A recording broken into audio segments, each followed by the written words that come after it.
Hello, I'm here. I tried to go as fast as I can with all this. What? Oh yeah, right. I know what. Sorry, I forgot. I totally forgot. I was like, why is this? Give me 1 second here.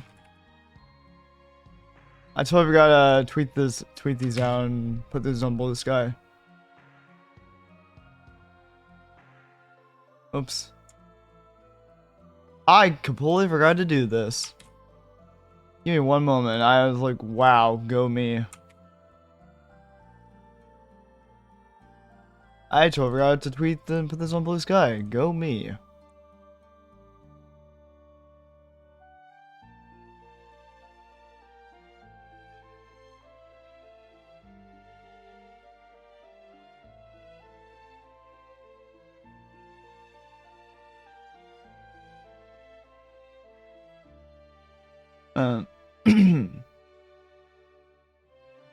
Yeah, give me 1 moment here. I totally forgot about this.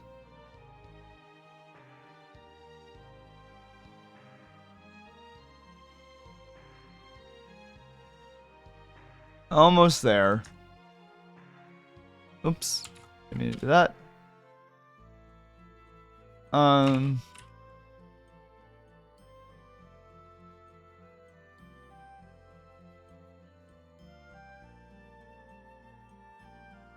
Okay. There we go.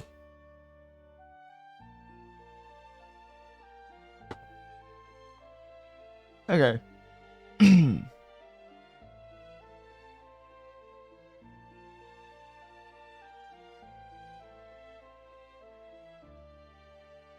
Okay.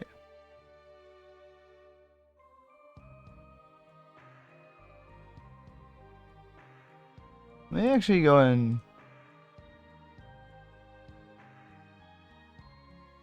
give me 1 moment here.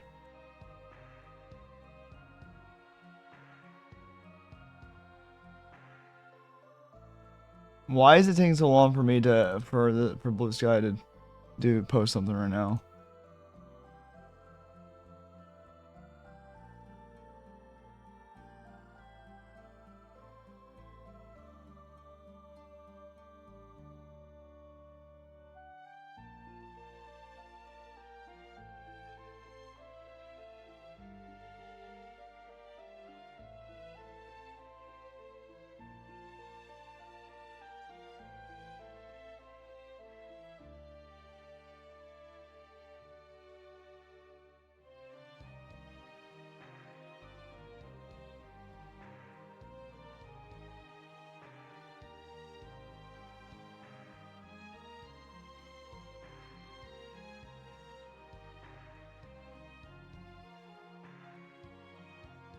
But yeah, how's everyone doing? Why is Blue? I need to hold on 1 second. Blue Sky is being weird right now.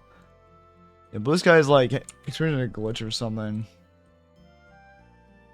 I need to go ahead and sign because it won't let me tweet anything. I might have to close out the tab and re-log back in. How's everyone doing so far? And thank you for that follow. I saw that earlier. What is going on? Why is Blue Sky being so weird right now? It's like it won't let me post anything.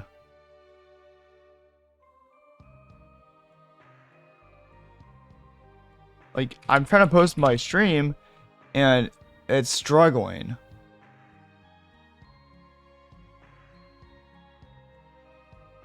This is not good.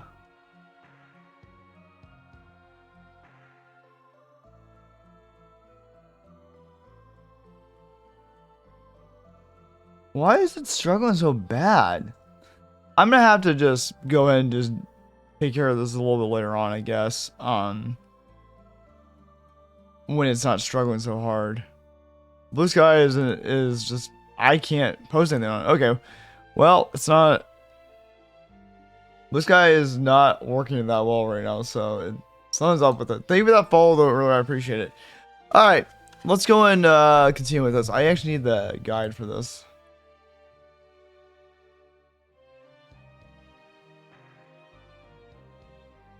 Where is it?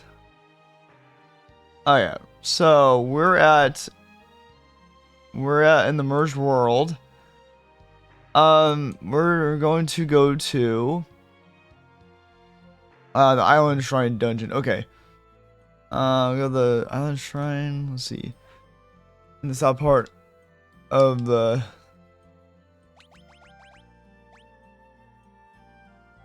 Alright. Put white magic on her.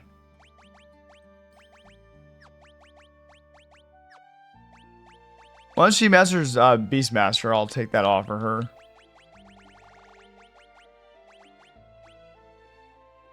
Oh, let's actually go ahead and go rest up.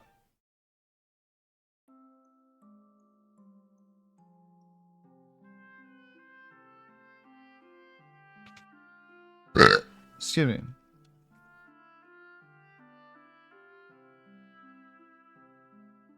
Alright, excellent. Yes.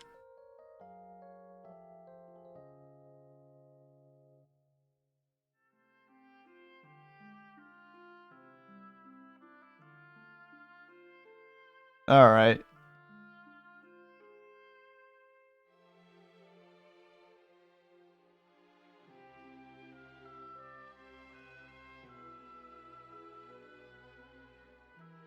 Okay.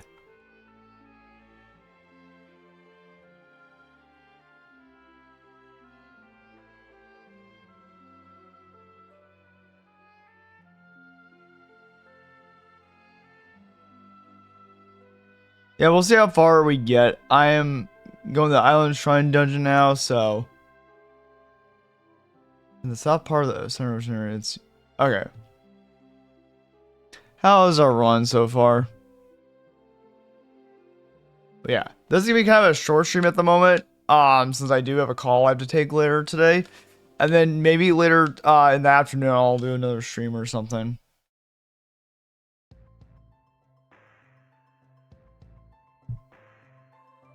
And play more of this, but we'll see how far we get. Yeah, we're back with Final Fantasy 5. I want to try finishing this game. Is it? This might be it.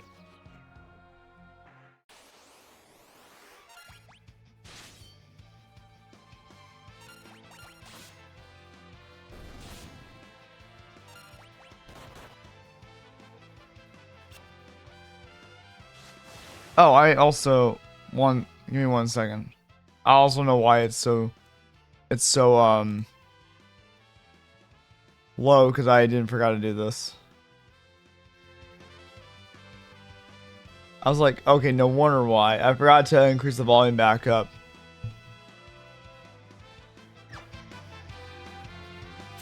I was like, why is the volume so low? And I'm like, oh, because I lowered it on my volume mixer.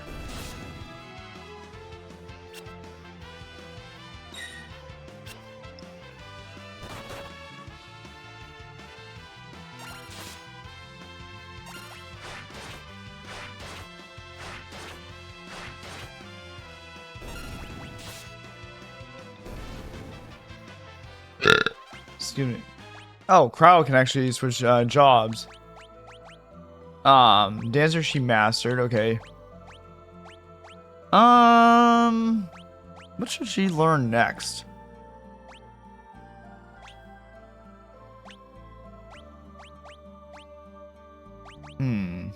Berserker, I don't know. Let's have her do Red Mage, why not?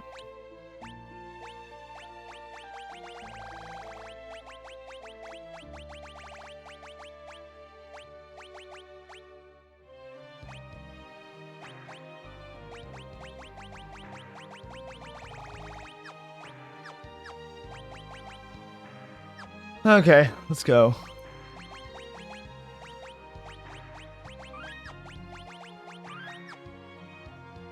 This is the Island Shrine, right? Yep, Island Shrine.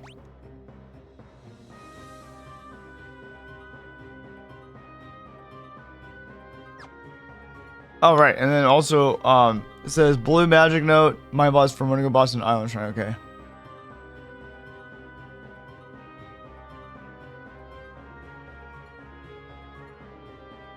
Hey, Aldrex, how you doing? Did you hear about the video game industry strike? Yep, I did, Aldrex. I heard about that. I did hear about that.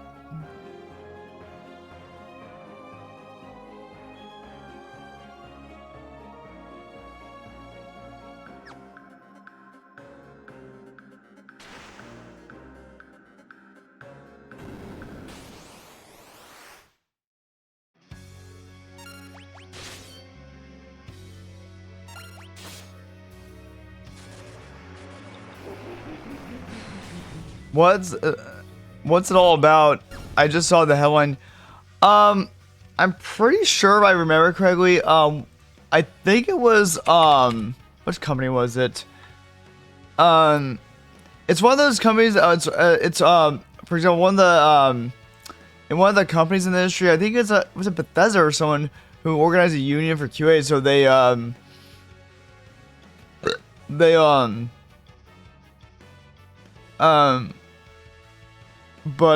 they are. I guess they're. Well, I think it only lasts for a day, or I thought it was only lasting for a day or something. I'll just see if they actually changed it or not. I mean, see if they think I've resolved. Where the hell is it?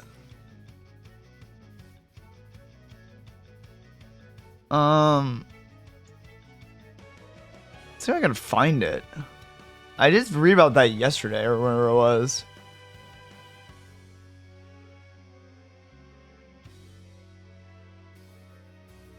I'm seeing who it was exactly. I know it was from yesterday.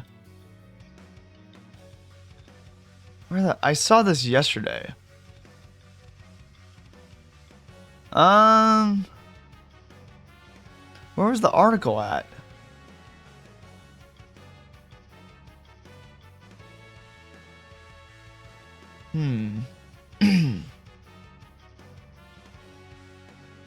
Where? Oh yeah. Fallout Elder Scrolls. Yeah. Okay. So it's at. But I think I'm pretty sure it's at Bethesda. Yeah. So hundreds of unionized ZeniMax workers go on strike today. That was from yesterday, over an alleged lack of bargaining by parent company Microsoft. Oh yeah. Right. So it was about not about.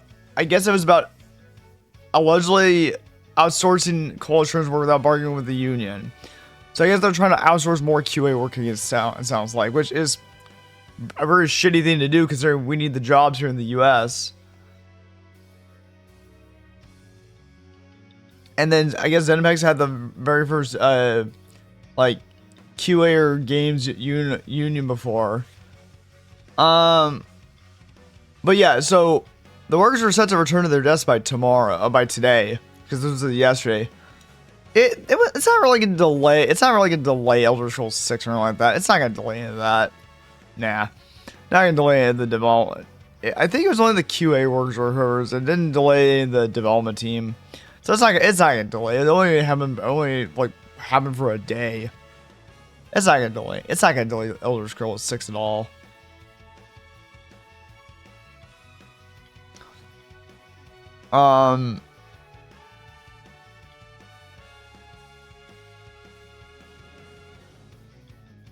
Yeah, so basically the union, the CWA, the union basically was complaining that ZeniMax didn't notify them like what the situation was.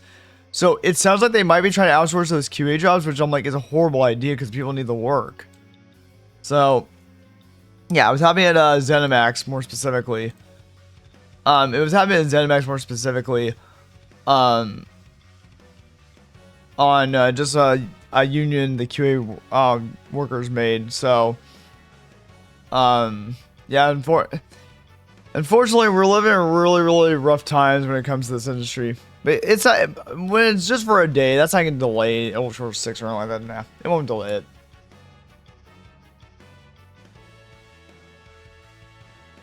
If you really want to delay the game, you would have to have the majority of the team or the developers go on strike as well.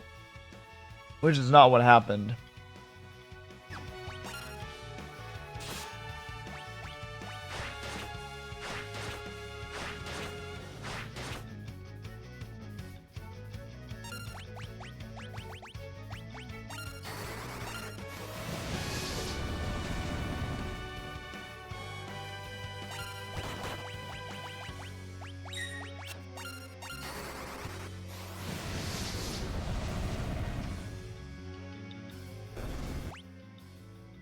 Yo, also Xbox is making a handle.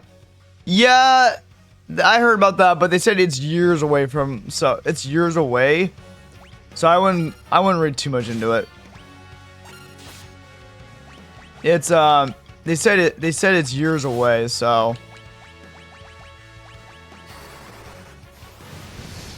not gonna lie, if it's better than the Steam Deck 2, I would get it. Let's take one thing at a time. Let's take one thing at a time. I'm not gonna say anything just yet about any of that. I don't know. I get it, but I don't know. We'll see. I want to see what the specs are, how it performs, and everything like that before I say anything.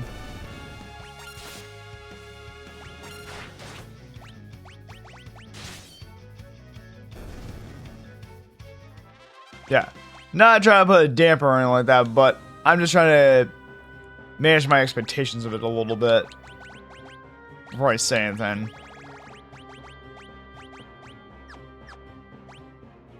I want other options than Steam Deck 2 because Linux restricts a lot. Oh, I didn't realize that if Steam Deck runs on Linux. Well, here's the thing. You also got, in my personal opinion, when it comes to that sort of thing, when it comes to that sort of thing, it's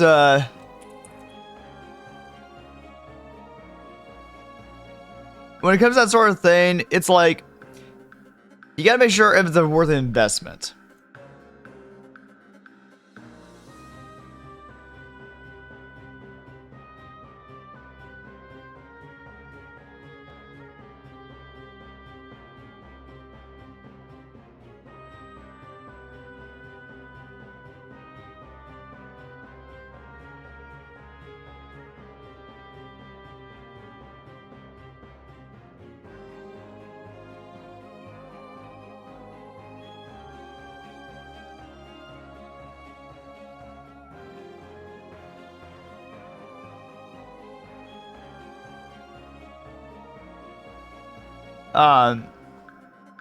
Steam made their own Linux Steam OS. It's really good, but it has many boundaries for certain types of games. Like which games we're talking about.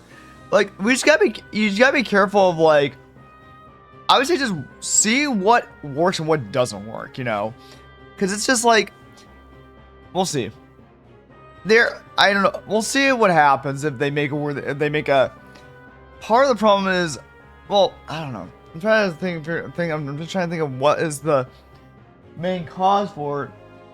I think they're trying to. I'm not sure if they're trying to replicate or duplicate this Nintendo Switch, basically, but like, or you know, I know that some of the consoles are gonna start doing that, but when you're doing a handheld, it has some limitations, you know. Man, how powerful the hardware is, it's gonna have some limitations. And yeah, it could end up being trash like the PlayStation Portal, which was just a new screen for PS5 with controls included in the. Exactly. When I saw that, I'm like, nope, I'm not gonna even bother touching that. Also, I mean, like, games with NHD are very compatible on a handful of single players. I guess so. It's just like when it comes to sort of thing, you're like, oh, like that looks amazing. Like, I get it, everyone's own personal opinion about it, but for me at least, within an island shrine kissed by a wind on tableau. Like, the thing is about all that is, I want to see how it performs first. Is it a good investment or is it a terrible? Like, also, what's the pricing going to be? Like, what's the pricing going to be? Is it going to be good pricing or is it going to be shit pricing? Like, you gotta look at that too, because sometimes they're like, depending on if the pricing is good or not. Oh shit!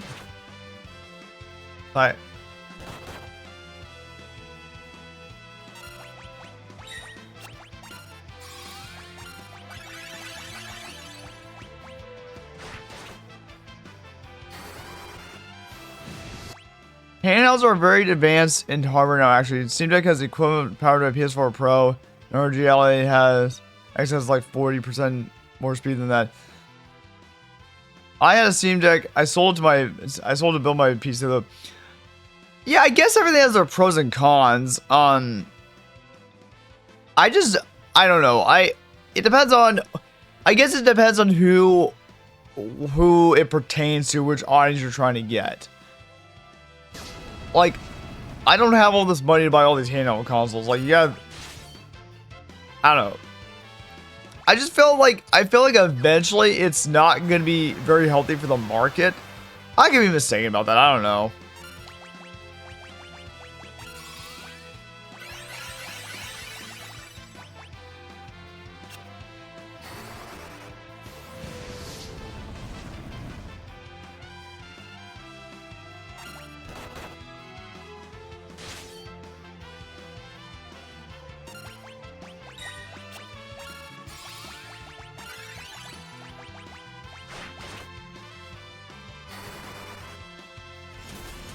But yeah, it depends. Like, but like my question is, for all the, even despite all these, how much advancement in hardware has been made, how powerful is it? Like, is it a good investment? Does it improve games at all? Like, that's the thing I sort of think about, because I'm like, because I know a lot of people are like, oh my god, this looks amazing. I'm like, let's step on the brakes a little bit here before we get too excited about anything. How does it perform? Does it do well? That sort of thing. It's like, I don't want, like, that's the thing that I do before I buy a new sort of hardware, is I'd be like, okay, where are the reviews for it? Do people like it? Does it perform well? I always look at all that.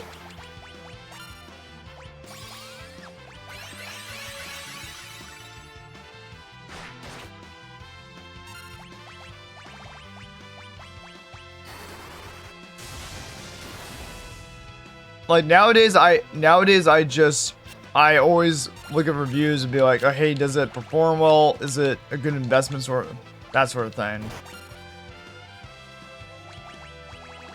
But that's just my personal opinion about it.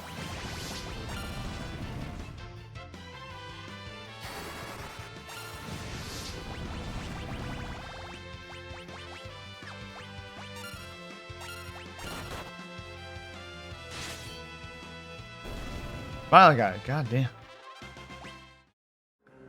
Man, that was quite a feat to try to do all that. Portable is the biggest improvement in my opinion. You can get 40 to 60 FPS on new releases and take it anywhere. I think that's a good investment.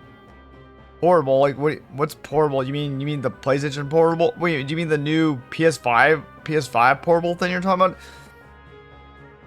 about? If that's what you're referring to, from what I heard in a review, it always requires Wi-Fi though in order to be connected to the internet in order to access games. That's an immediate no to me. That's an immediate no to me. That's bullshit.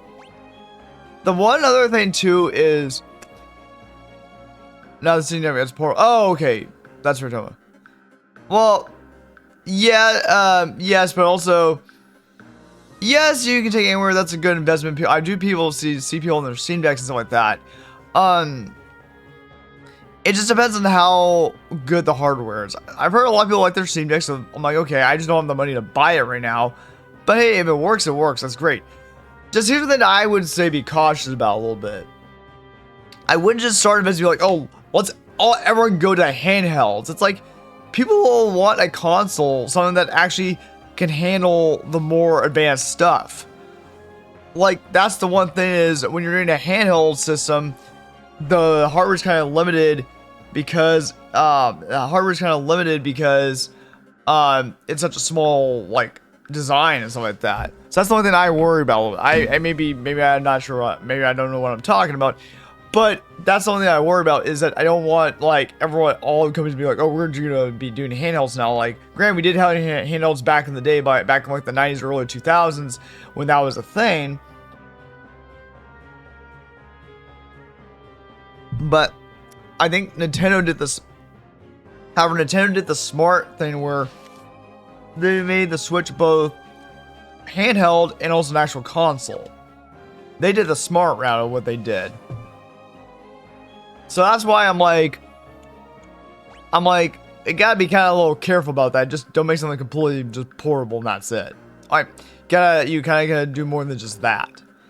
Now, you'd be surprised, it can run like Cyberpunk, it can run games like Cyberpunk 2077 on medium size. Okay, I'm not surprised by that. The only thing I guess my concern is just making sure that it's worthy of people's money or investment. And not make something that's like, oh, a lot of games are not gonna run well. Like, that's the thing that is like, I would say if you want to do the new standard of it, is make sure that if it's gonna be portable, make sure it's both portable and it can also play games on TV, like the Switch can.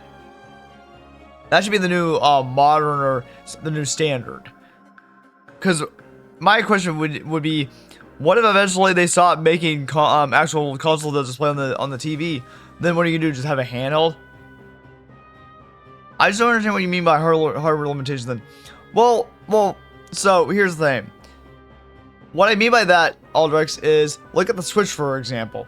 It lasted for, let's see, like it's been lasting for like what, the past 7 years or so.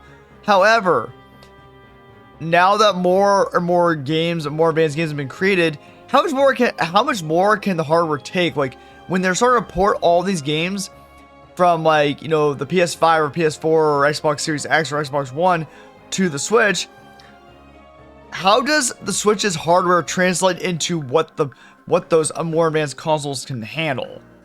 Because like for example, PS5 and Xbox Series X, the games that can run on those, can the Nintendo Switch even handle that, or is it limited by its hardware of how much frames per FPS it can handle, or does it run smoothly? Because there have been issues with that on some games, and people are like, oh, it runs like crap on Switch because the hardware limitations, because of the hardware that it was built a lot off of at the time. Steam Deck is designed to be used as a computer in desktop mode. It has an OS. You can get a dock and plug it in. Oh, okay. Well, that part I did not know. That's cool. Let me see something. I just like, I'm not saying it's not a bad thing. I just don't want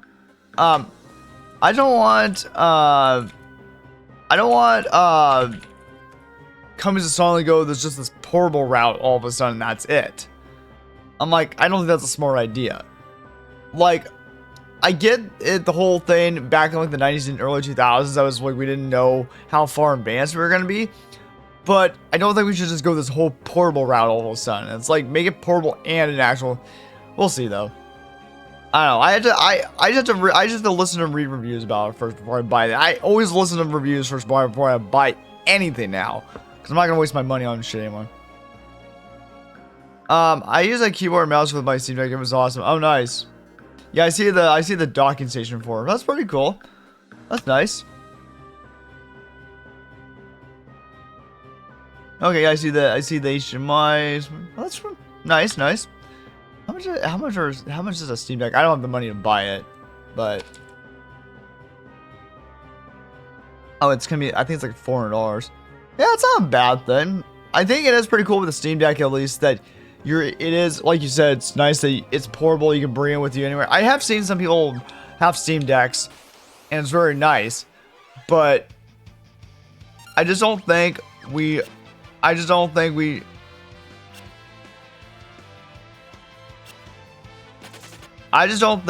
should get the whole framework of like everyone's starting to do like just portable. It's like, if you're gonna make it handle, at least make it, like how Nintendo Switch and the Steam Deck does it, where you can plug it in the TV as well. At least do it where it's compatible with that. Yeah, it's fair enough. Maybe for your situation, you don't really need a portable device, which is fine. But my point is that it's still a great device if you have the right. True. Yes, I agree with that.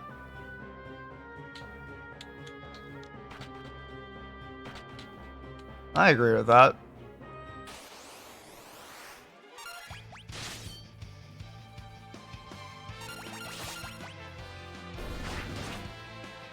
Okay, well, at least it's compatible with TV. That's good. I just don't want I guess the one thing I caution, or one thing I am a little worried about some of this stuff, is that I just don't want them just to be like, oh, we're gonna just immediately do this as a cash grab. That's my worry about it, but I could be mistaken about that.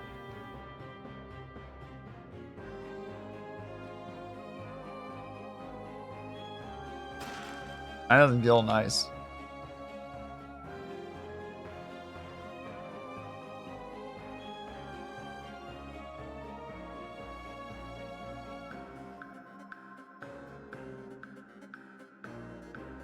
It's just like, I feel like we're at the point where we don't need to like just make something because, oh, we can do it.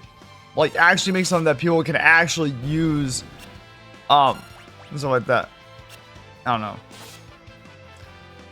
And it's not that like, oh, I'm afraid of like technology or advancement. It's just that do something that people actually have a use for instead of just be like, oh, we're just gonna throw something at the wall and hopefully it sticks. You know, that's the only thing. That's the only thing I don't want these companies to be doing. It's just like, oh, we're gonna throw something at the wall and hopefully it sticks and hopefully they'll buy it.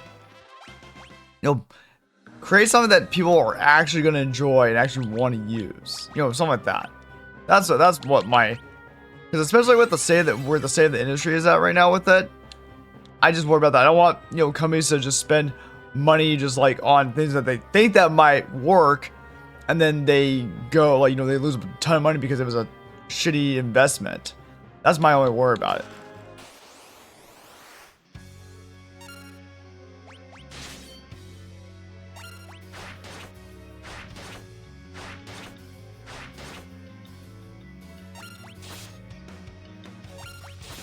But people do have to, people do have use for it. People travel, people want to play in bed or carry their games in their backpack or whatever, etc. I don't see how the, no, what I'm saying is, no, that part I don't see as a cash grab. No, that part, all directs, I don't see that part as a cash grab.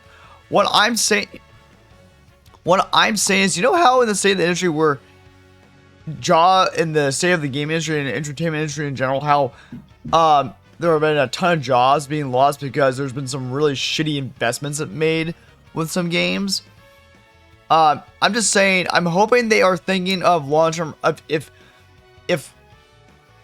people have use for, like, for example, like with the PlayStation, you know with that PlayStation 5 on the go thing or whatever it's called. I forgot what it was called exactly.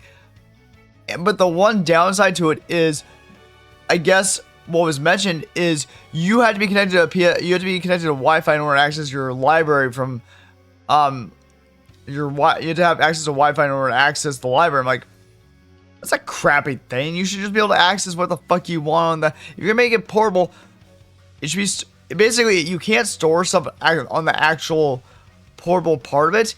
You have to be connected. You have to be Wi-Fi connected to your PS5 and things. I'm like, that's a red flag to me right there. I was like, that's, if you want something to be portable, make sure games can be on the console or on the system itself, and wherever you go, it's on the console, it's stored on that data, you can play it at any time. Don't need to be connected to Wi-Fi. And we gotta get away from this whole, oh, you must be connected to Wi-Fi. No, it's like, stop doing that. Like, I don't get what this whole entire thing is. Not everyone has access to Wi-Fi everywhere in the goddamn fucking world. That's the part that pisses me off. It's like, well, if you don't have access to Wi-Fi, then there's no fucking use for it to you. But it's not really comparable to the PS Portal. That's just remote. Yeah, no. Yeah, that's true. Like, well, I know with the PS Portal, they were making it sound like, oh, it's all, you can have your PS5 on the go. But then, you know, one of the things I heard about was like, oh, you need to be connected to your Wi-Fi in order to be able to use the games. I'm like, yes, but then also at the same time, that's kind of a really shitty investment. I'm like, I wouldn't pay money for that. And I think, pretty sure I heard that tanked, and no one was interested in that. Like, people were like, yeah, I'm not gonna do this.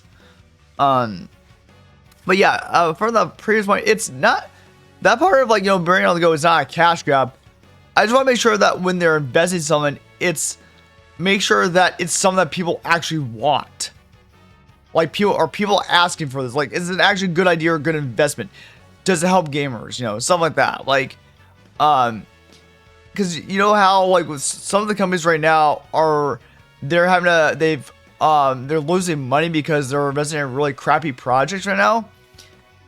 I'm just saying they need to be careful what they spend their money on. Even now, Microsoft has what was it, Phil Spencer or Microsoft, whoever, someone mentioned, and I read an article the other day that Microsoft was thinking about wanting to possibly buy more companies out. Why? Look at what happened when you bought out Activision Blizzard. You had to lay people off during the acquisition. What, you're gonna lay more people off if you buy another company? Like, people, they need to stop buying all these companies out and just save their money. Like, I don't know. I'm not against the idea of what you're talking about. It's just, I just wish companies would be a little bit smarter with their money or with their investments. And I feel like they're just trying to throw something at the fucking wall to see if it sticks. I'm like, you gotta stop doing that. Be like, hey, does this make sense? Like, I feel like they should also do a survey with people saying, hey, would you like something like this? Would this be something that catches your interest? Would you buy this? I don't know. That's my personal opinion. I agree with you, but yeah, but I just don't see how it applies to the Steam Deck. What applies to the Steam Deck? You mean like, what about the Steam? What about the Steam Deck?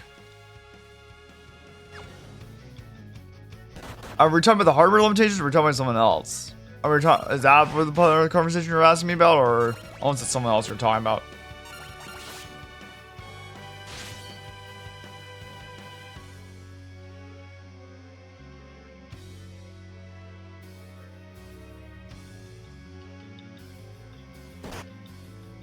Oh shit.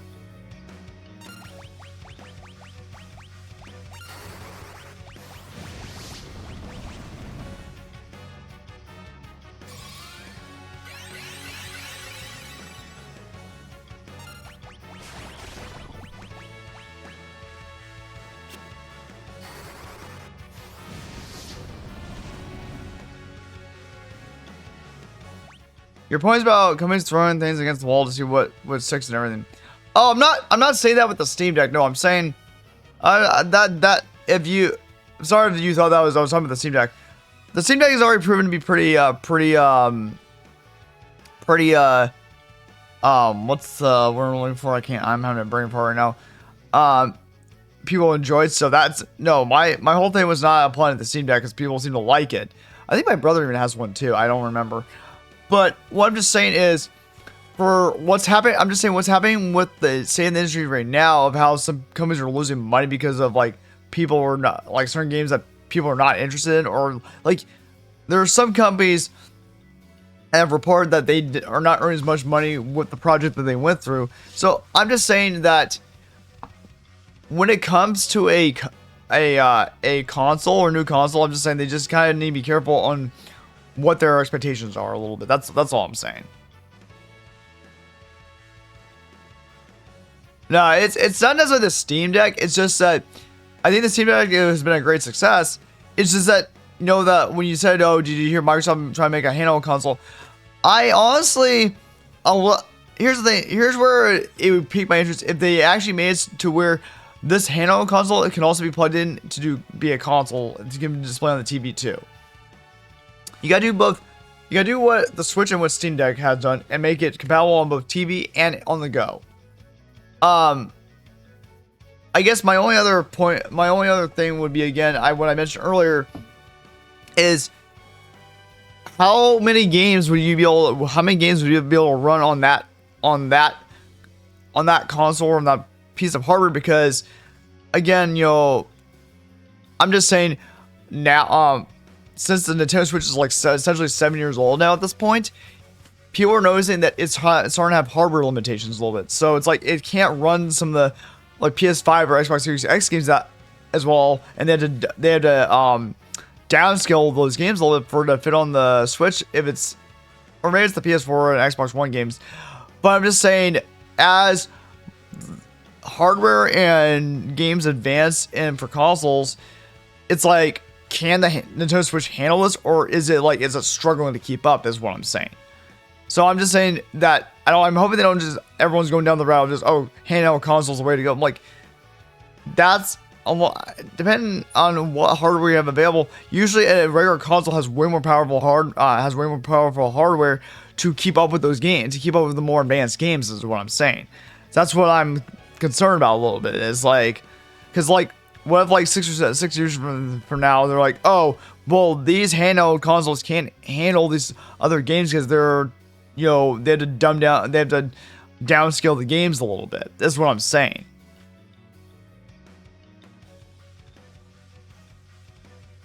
Well, yeah. Well, so yes and no to that, Aldrex. Yes and no to that.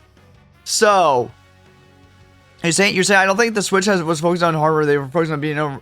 Yes and no to that, because as you would see on Nintendo Directs, they have announced from time to time games that were originally on PlayStation 4 or Xbox One, or I think maybe possibly PS5. I have to look into that again.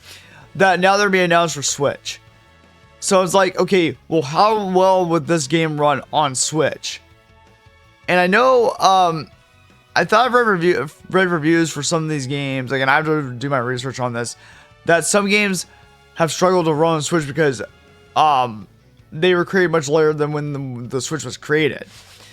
It's not just they're not for the Switch. They're not really just focused on just Nintendo games anymore. They're actually porting games to the Switch now that were on other consoles. That's what my concern is.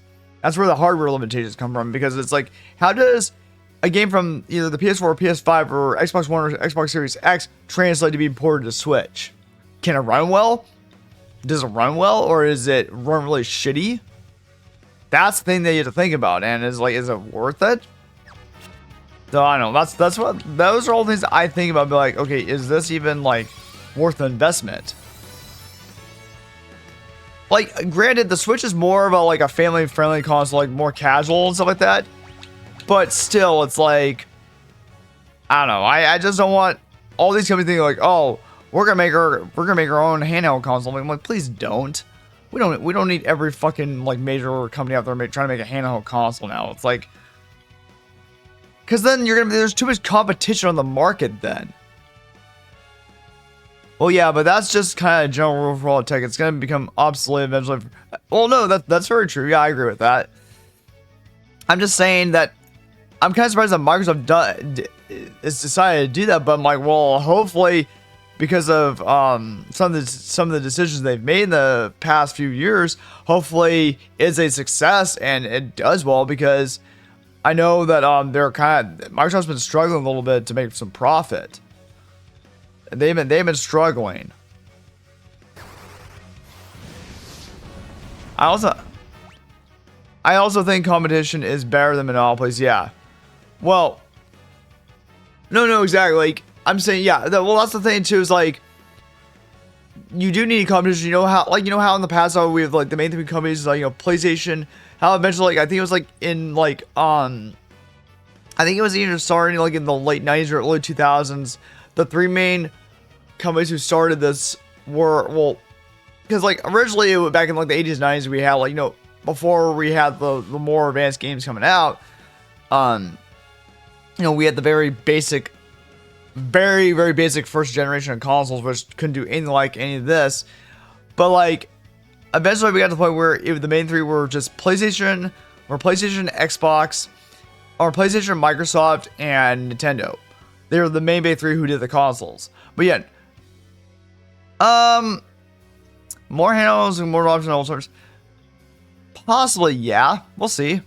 I have to see how the outcome of that comes, because I'm very cautious about it. Maybe some things have surprised me on some things, but I just try to think like, would this be a good idea or is this a really shitty idea? But you sometimes have to take risks, so it depends. But also, it depends how much are these consoles going to cost. How much are these handhelds going to cost, and do they run the games fairly well? Like, do they run them smoothly? Is it run really fluidly? Stuff like that. Like, does it work well, or is it a really shitty port of the game? That sort of thing. But I agree. I think competition is better than monopolies. I do agree.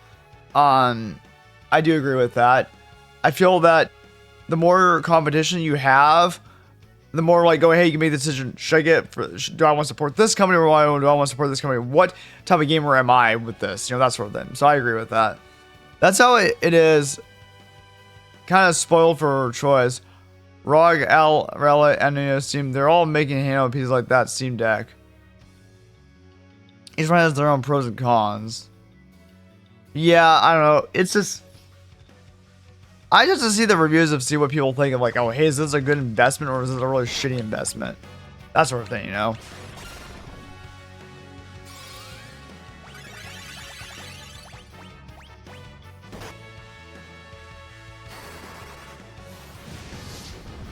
No, exactly. Each one has their own pros and cons. Exactly.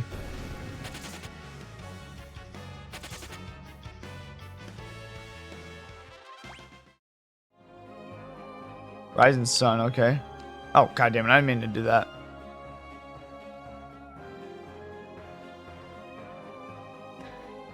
I don't know, yeah, it just, I just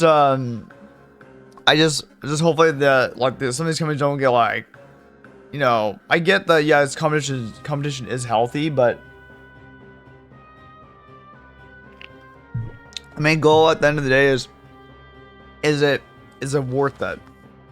Does it run games smoothly? Because again, I think we had this conversation the other day where my whole thing is graphical wise, I think it's at peak right now. So now companies should invest their time trying to make sure that games can hit maybe 60 FPS or greater on the standard. That's what they should focus on, and not this graphical performance bullshit anymore. It's just. And I think what I'm gonna do, I'm gonna use up these tents because I have a bunch of cottages.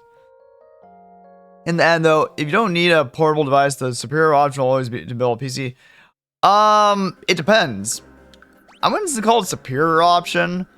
I wouldn't call that superior option necessarily, to be honest. In my personal opinion, unless the company or unless a game gets ported to the PC, PCs don't have all the games. Like, there are some games that are console. I can't name anything out of the top of my head. I would have to look at it again. But not all games are on PC. So some are console exclusive. So not everything's on PC. So it's not. I wouldn't agree that it's necessarily a PC is a superior option.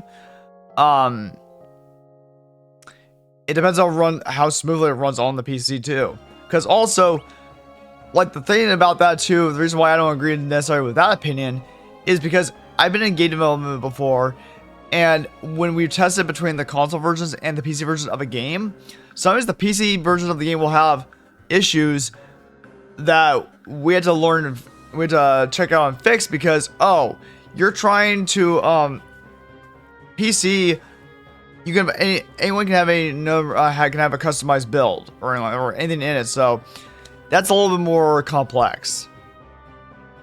Yeah, not all PC games are console. That's true. Yeah, that's true. It depends, but I'm saying you said the superior option will always be to build a PC. I don't necessarily agree with that because it depends on how well a game runs on PC compared to console or vice versa, and how well it runs and if it's good or not. So it depends. Like, yes and a no. I always want there to be multiple options and not just be like, oh, PC will always, no, it's like, it's not always the best option in my opinion. Because it depends on what people can afford and what people can do. Some people have to get the console version because they can't afford to just get a big PC. Depends on the PC, that's true too. I agree with that. I definitely agree with that. It does depend on the PC. But, there are some people who try to make it sound like, with PC that like, oh, everything needs to go PC. I'm like, no, you shouldn't.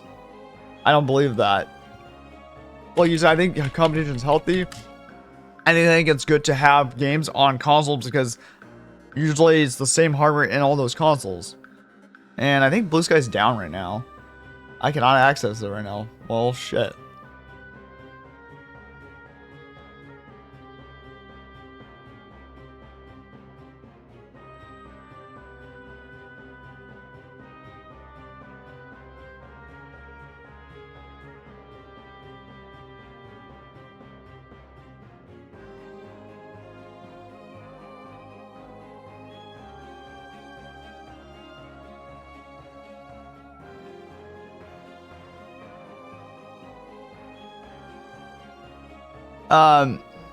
PC has infinitely more flexible options for the type of device you want.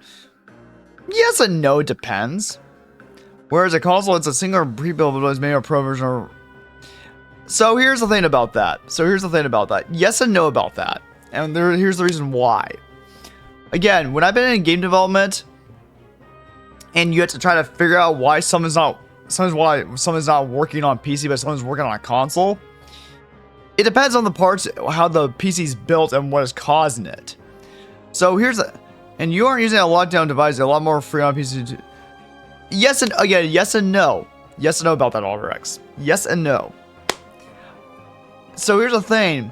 Depends on how you customize your PC and if there are any problems with PC. You always have to think about, hey, does this PC perform well or does it run into issues later on? So here's the thing. The reason why sometimes I prefer consoles compared to PC sometimes a lot of the time, because yes, you say a console is a single pre-built device. However, how they built that console, what hardware is in that, they build the games around what is in that hardware is for that device. So they center it around what that hardware can handle. You say PC, yeah, PC has infinite possibilities. However, when someone builds their PC, is their PC too slow? Is it just about right? Is it too fast? You don't know. It's like what's the best analogy to put this? A PC is like you're playing what's the best analogy to put this? Having a PC sometimes is like not necessarily the lottery or whatnot, but it's like with a PC, you know, sometimes you can have random issues that happen, like, oh, it doesn't recognize this file, or you run into an issue or something like that. Like, I'm not saying PCs are bad or anything like that. I use a PC and I play PC games, but for me at least, I don't focus mainly on having everything on a PC because I have options of, oh, hey, this version is not working very well for this game, so I'm gonna buy this version instead, where I'm hearing that this is working very well, it's very smooth, and it's working just fine. That's why I open myself to multiple different consoles or systems, or you want to say, because I don't limit myself to just one part of it. I don't feel like that's, for me at least, I don't want to limit myself to that, but that's just me. That's my own option, my own individual choice.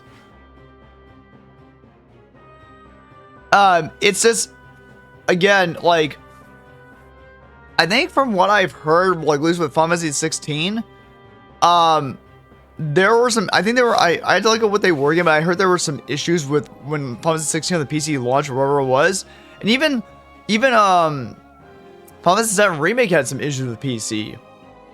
So it's not all, so you could definitely run issues with PC, so that's why I would say yes and no about the whole superior option. You can definitely, like, even when Final Fantasy 7 Remake was brought to PC, people were mentioning or reporting there were issues with it. So that's why I'm like yes and no about that. You can't necessarily say that because sometimes PC games will have some issues where the developers have to fix it and be like, okay, what the fuck is going on with this? Why is the console version of this game working so much better at this point than the PC version?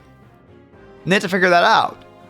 And PC is a lot more complex than just what is in the hardware of the console. It's a lot more complex than that. I don't think that will be an issue for long, as Xbox and Sony are gradually porting the games for PC because they realize being in both markets is going to benefit more. So again, yes and no. I'm going to say yes and no because I've been engaged in it and I've seen it happen. Yes and no. I'm sorry, I have to keep saying that because you say that, but I'm sorry, I've seen it happen with some games when they're in development, and I see what the result is. Yes and no. Yes and no about that. It's great that they're making multiple platform options. I agree with that. However, you just have to be careful about that because of anything could happen with any of these games.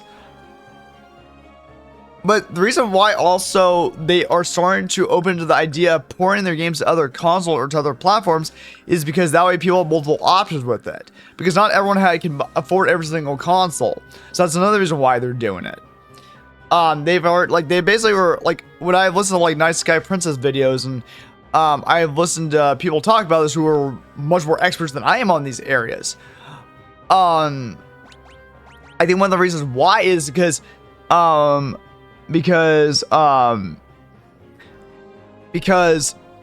market has changed. What's the word for, like, I'm not sure the ecosystem is what's the correct term for it, but like basically gaming has changed and evolved since like the early and mid 2000s or earlier than that. And people don't have as much money to buy these higher priced consoles much more. So yeah, I agree with that they should port these games to other platforms. That way it's more easily accessible. I agree with it. I think that's a fucking great idea. Please do that. Because also they want to profit more money. Because that way people can actually have access to the game. It's just that sometimes you gotta be careful of what you do. Because there's always pros and cons to some of these things. I've seen it. It's a much better route for them and the consumers because people won't have to own mobile devices or be conflicted on which one to buy. That's very true. Yes. I have to see from more game show events and stuff like that, or game events, like, you know, Tokyo Game Show or Gamescom or whichever ones you want, or PAX, whichever one you want to say. I think it is a much better route. I do agree with you about that. Because that way, because they're kind of realizing that not everyone can afford all the consoles or all the devices to play these on. So yes, I agree with that. However, it's a lot of trial and error of what works. I do agree though that you can't really just keep everything on a single platform anymore because, again, because of how high prices are nowadays, people don't want to buy all the devices. They can't afford them. Like, yeah, I agree with that. Like, even to this day, I don't have an Xbox Series X or S because I don't have the money for it. However, what was I gonna say? That's also why they have it for, like, I think for like Final Fantasy 7 Remake and even Final Fantasy 7 Rebirth. They're having a console exclusive for a while. That way, that specific company earns that much amount, can earn the money for a certain amount of time until they get to the point where, like, okay, we need to port it to other systems that people can actually play this game. So it depends. Like, there's a lot of variables. There are a lot of variables when it comes to this type of conversation. Like, there are a lot of variables to it, so it depends.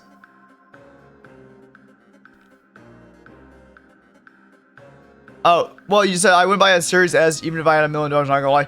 Well, maybe it just, the one thing that Microsoft has done that I think is kind of like, it's like a double-edged sword a little bit, is that they're making all their, like, Xbox games, like, compatible or made for PC as well, which is not a bad idea, but now it's like, you kind of eliminate the thing of, oh, well, why should people be bothered getting Xbox when you just get on your PC? You kind of eliminate that reason.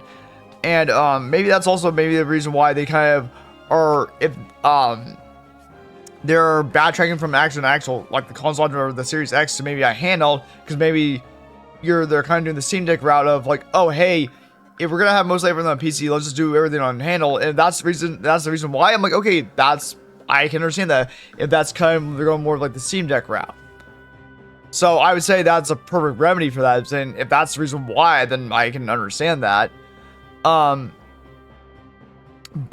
it depends. Like, it's, I feel like they kind of shot themselves in the foot when they did that sort of thing, but it depends. Like, it depends when they announce something on what they're trying to do. It's like, I don't know. There's always gonna be discussions on what it works and what doesn't work.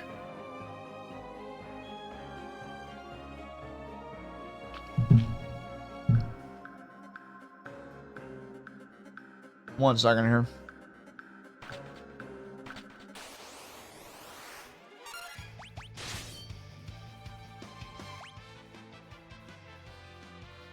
Well, I mean, the games aren't the only reason people buy it. A lot of parents buy it for their kids because it's all pre-built and pre-set up, and it's just an easy option.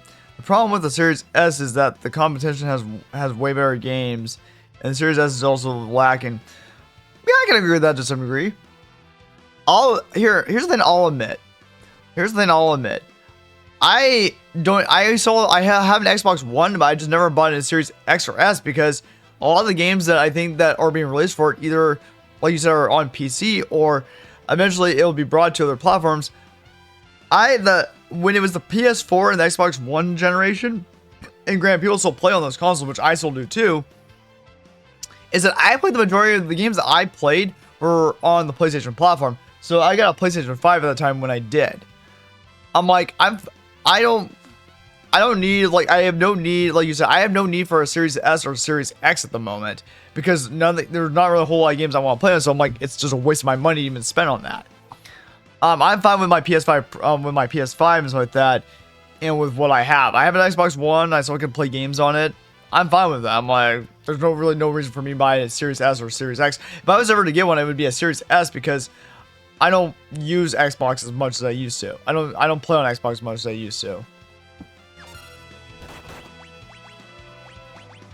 It depends. That one, yeah, I agree with you about. It depends on what games you want to play and it depends on what games you want to play. And what's your interest? The majority of my interest has been on either on PlayStation or Nintendo. I have some games for Xbox, but not as many as I used to.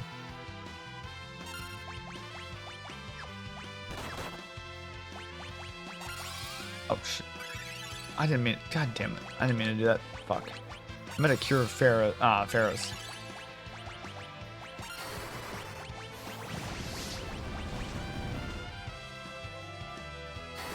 But yeah, it depends. Like there's a lot of, again, there are a lot of different variables when it comes to this sort of thing. Like it depends on what people are playing, what interests them, what platforms the games are on. But as people have been talking about in the past,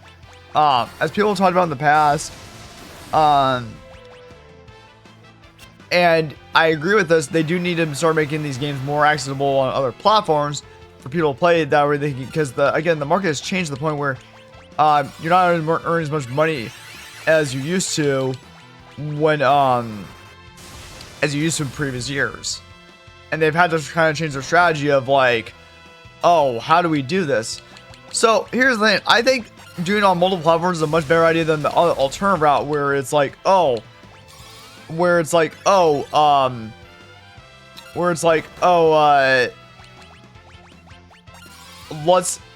person who has, I know Nice Guy Prince was talking about this, and there's someone from the industry who was talking about this on tweeting these out, and he was explaining how the process works and what developers do if something doesn't do well, and they're like, oh well, if selling it at the normal price doesn't work, and we might have to, developers might have to increase the price from $70 to $100 just to make ends meet. I'm like, that's not going to solve your problem.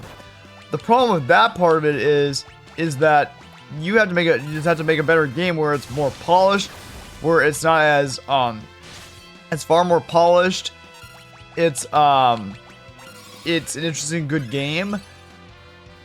Because I guarantee you, people who pay $7 for a game right now, they're going to be kind of like thinking like, is this game worth it? And the problem is, if you put those type of games at $100, I guarantee you people are not going to play them. They're like, I'll wait until it's on a sale or something.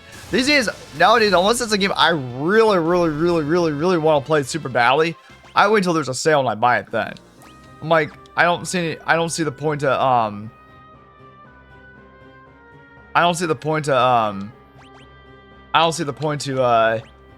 buying it right when it comes out. Like the one game I would buy instantly if I was able to was Silent Hill 2 Remake.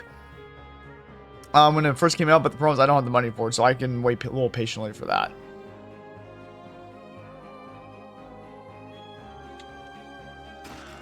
So it's like, I get what you're trying to say though, Aldrex. It's just it depends. Like, depends what companies want to do, but I just think with the current state of the industry, they gotta be really careful how they spend their money, because there's just, the layoffs have just not been stopping. And that's the problem. That's the big problem right now, is that, is how do you stop those layoffs from happening? I agree with you. I think the $7 norm is also annoying. Unfortunately though, people will still buy games for $100 like sheep. Then another few years. A lot of people have already said online that if it's gonna be $100, they said I won't buy it. They're like, I won't buy it. And I agree. Like, I can wait like until it's like on sale for $20 or something. I'm not gonna well, because also, unless it has like fantastic reviews where people are talking about like, oh yeah, you need to play this game. When GTA 6 is out, the barrier will have broken 100. Yes and no. If they make $100, $120 the new norm, that's gonna be a problem. Maybe for GTA 6, but if they start pricing other games at $100, $120, they're gonna be like, nope, can't help you. They're not. I don't. GTA 6, I can understand that, but other games that are not as big as GTA 6 ain't gonna happen. That's gonna piss so many people off. And people already, when they were even floating the idea, people were like, if you make other games, any games outside of GTA 6 above $100, they're like, I'll wait for it to be on sale. They're like, I'm not paying over $100. They're like, I have other bills and shit I have to pay. I'm not gonna pay over $100 for one game. They're like, yeah, they're like that. They're like, I'm not buying it at that time. And I agree.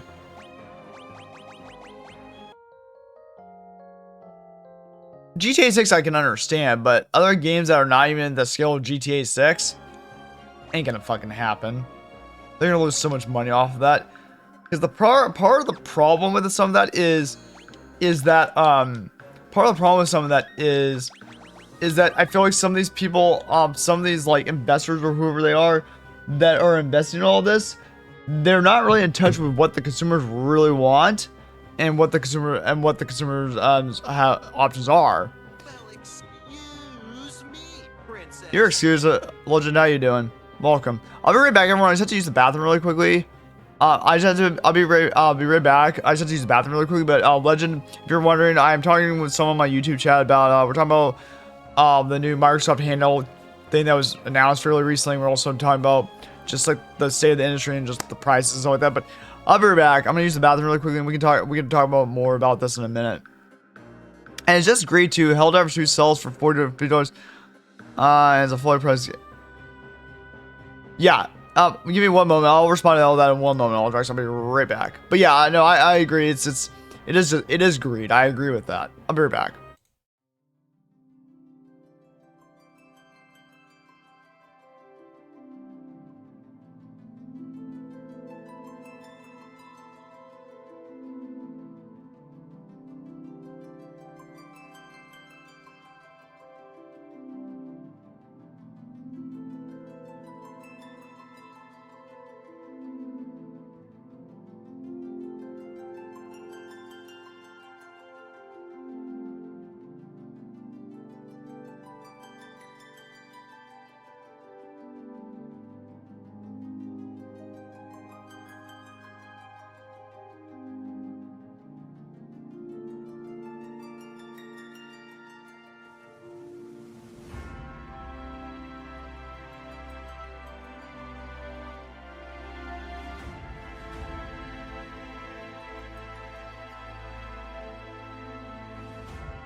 I'm back.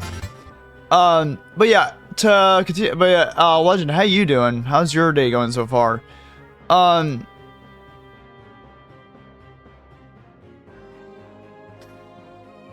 but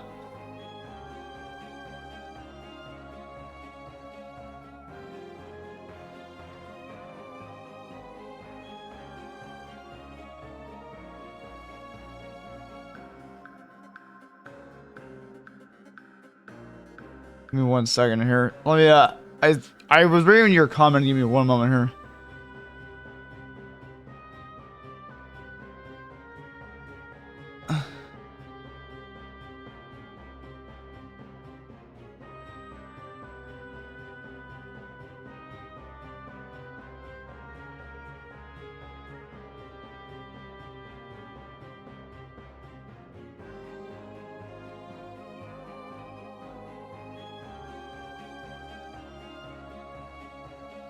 Okay.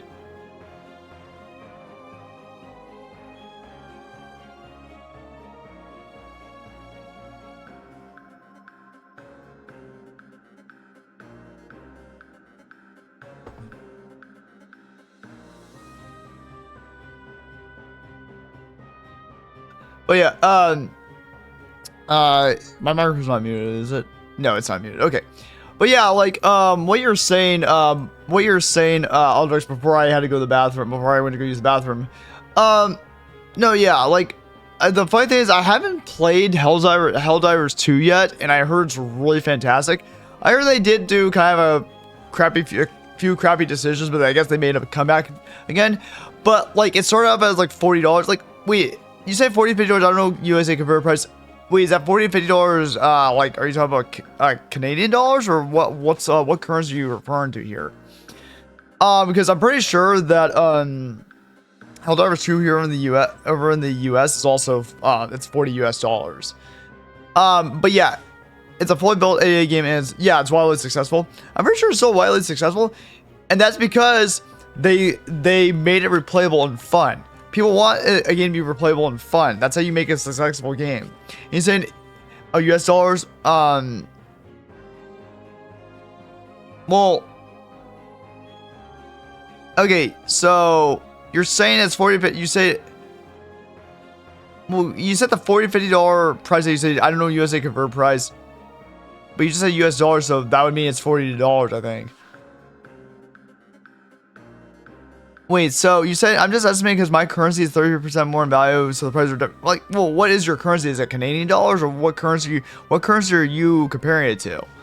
Like, if it's not US dollars, what currency are you referring to?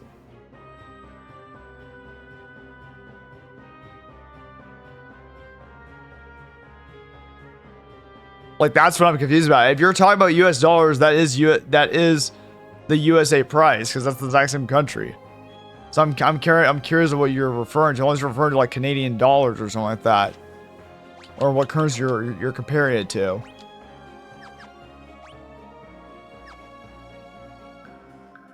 Oh, you're talking about pounds. Got it. Okay, yeah. Let's do that really current. Let's do that. Oh, we can figure that out easily. Give me 1 second. I can figure that out. Good, cool. Quick Google search. Yeah, so it's about, I would say it's about $40. $40 is where the hell is it? No, it's where the hell is it listed on here? It's what the fuck is the currency? Oh, pound. I think it's called pound sterling. I think pound sterling is what it's called.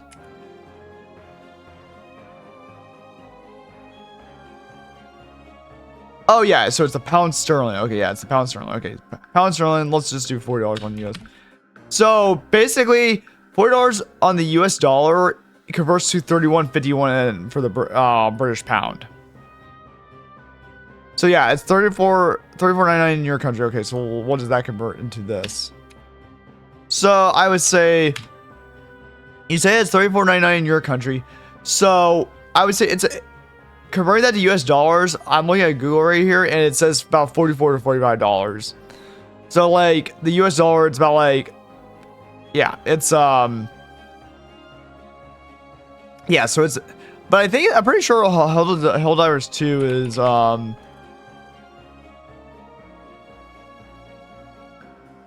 let's see, what is the price on for Steam? Yeah, view page. It still says for Helldivers 2 on Steam, it still says $40 here. So it's still $40 US over here. So that's still a good price for what the good reviews has been so far for it.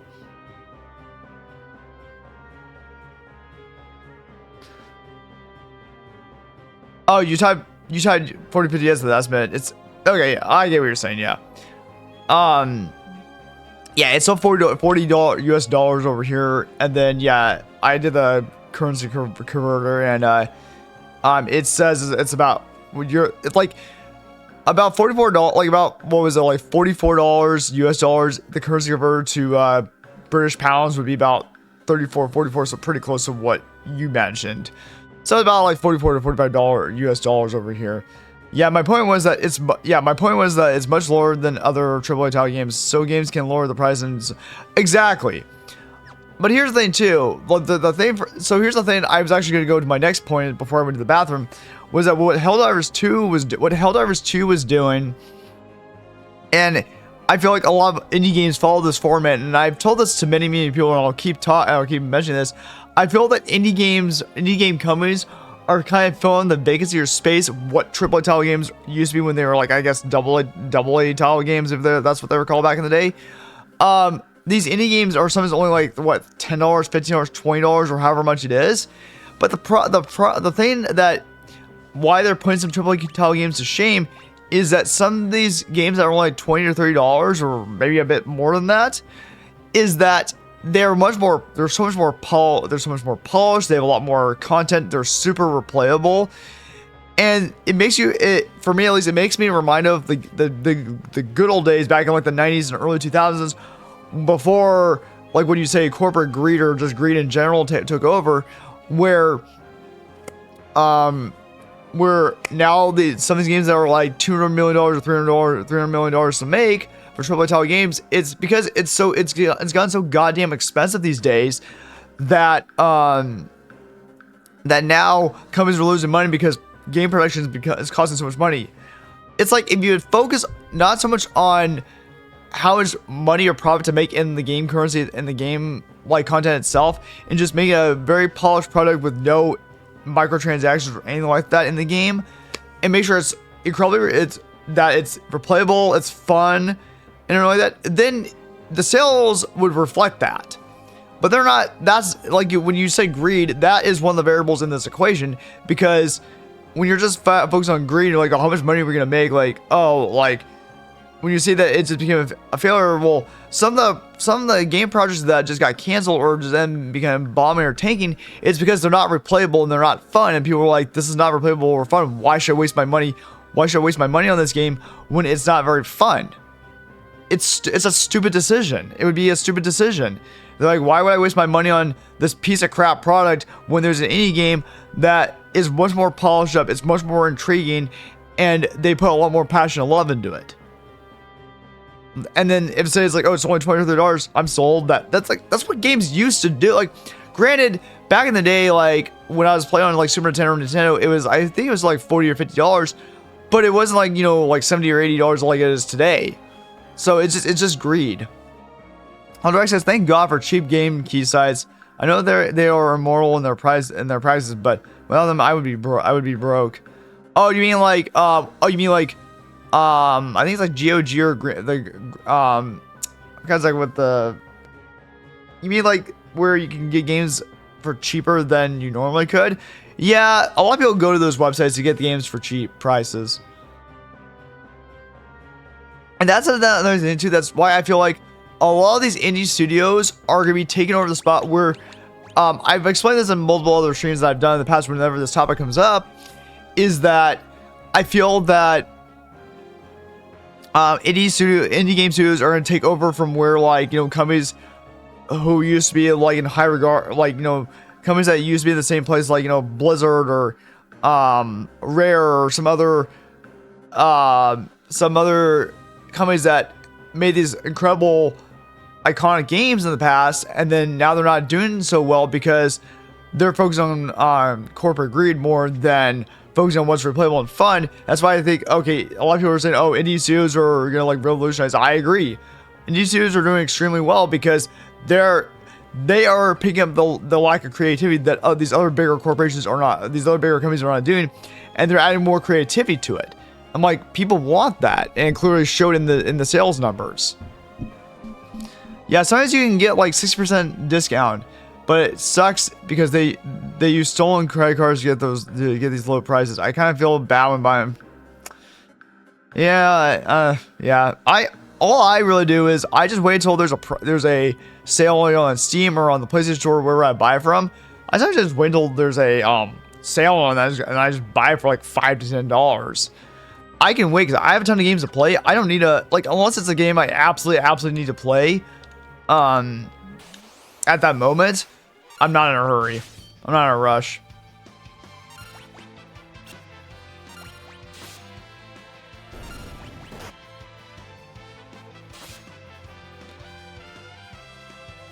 They seem to be pretty widely accepted now, though. Sponsored almost every video I watch. Oh, what are? What are you referring to?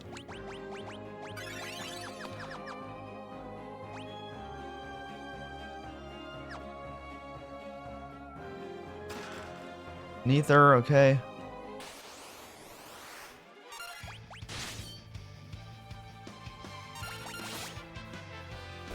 Oh, okay, gotcha.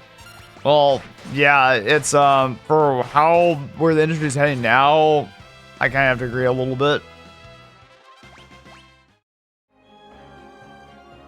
Oh, also, let me just do one other thing.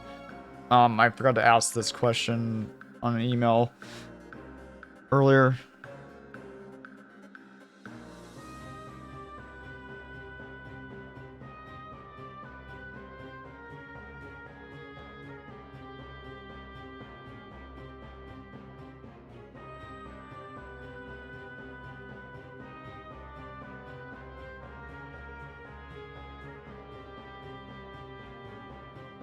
Oh, where is it?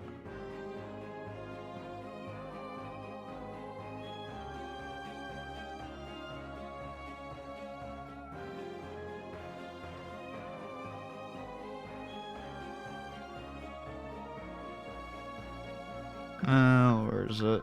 Oh, right, it's not on this one.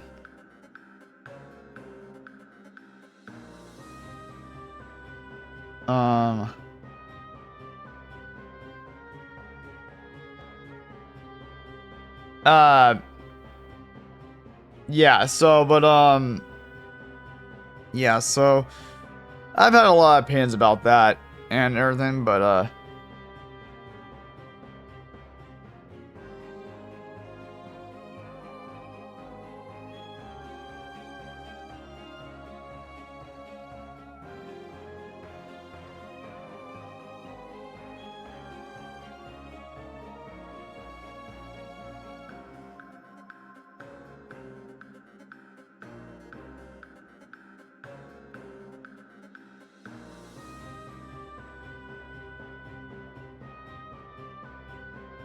one second here.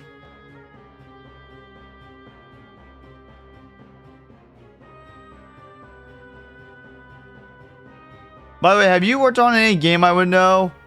You mean like if I've been on the development team? You mean if I was on the development team or something like that? And you mean if I was on the development team or something like that?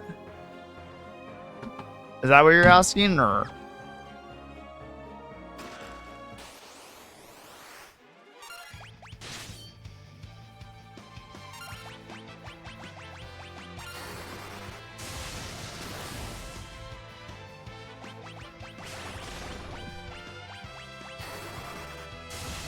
Yeah, something like that.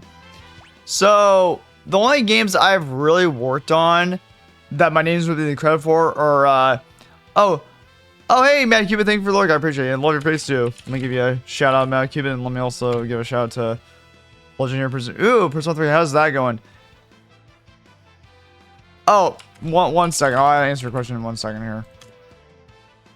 Oh, they're both playing Persona 3 Reload. Holy shit.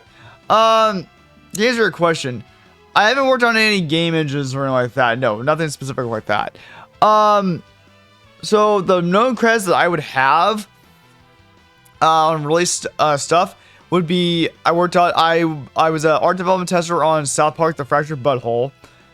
I was an art development tester on that game, so my name is in the credits on that.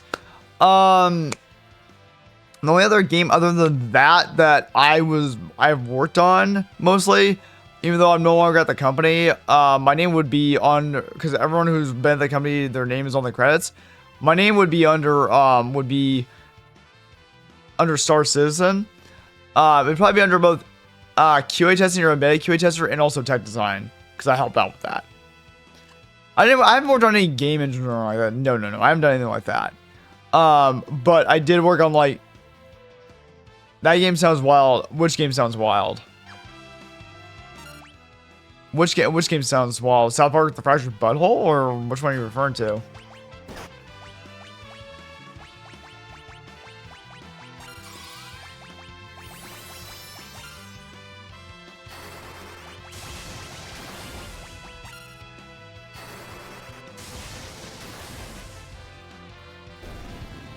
Oh yeah. I definitely would check it out. I would definitely check it out. So, for South Park: The Fractured Butthole, yeah, I definitely check it out.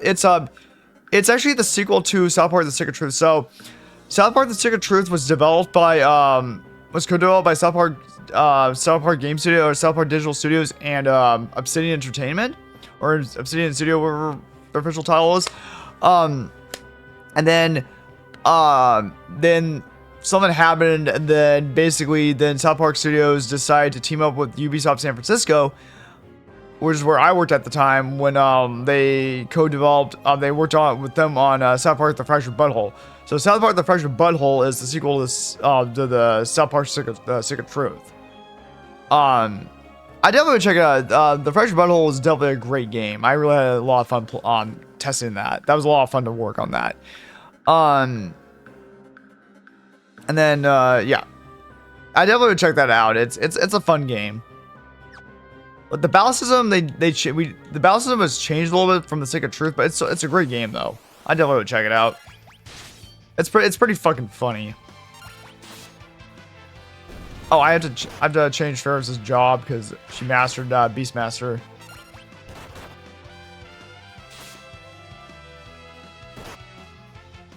You know what? I think I'll just do. I'm gonna go eat. Okay, do your thing, Aldrex. See ya, bro. See ya, Aldrex. See you next time. By the time, if you either I'll see you next stream or whenever. But yep.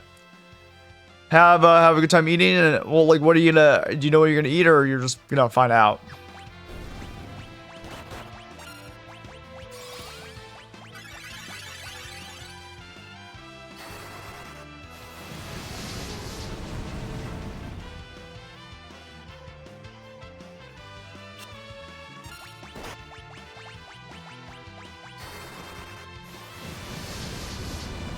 Chicken wrap? Oh, nice. Enjoy. That sounds delicious, actually.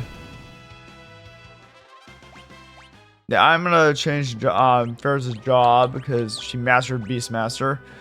What should she master next? I think that's like maybe like Red Mage, maybe, possibly. Holy Mage, maybe. Summoner, no. Blind Mage, Blind Mage. Berserker, maybe? I don't know, I kind of need her to be able to...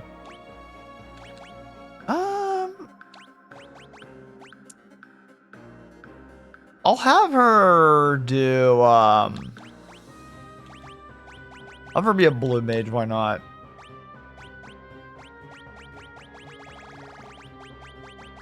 I don't think I'm gonna master everything in this game, but we'll see.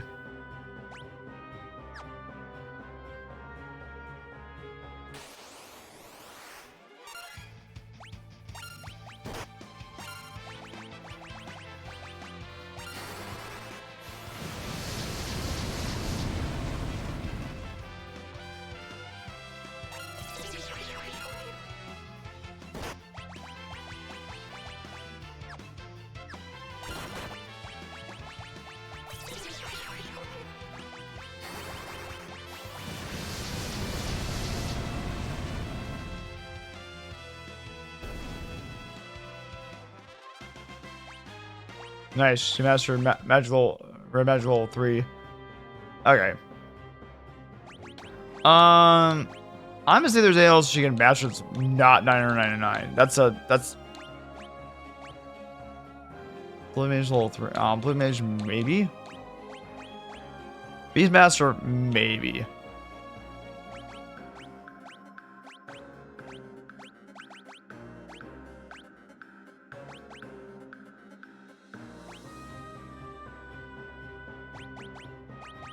Beastmaster, she's still, I guess we'll have her change to Beastmaster.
I'm back. I just got on my desk. Okay, no worries. Yeah, do your thing.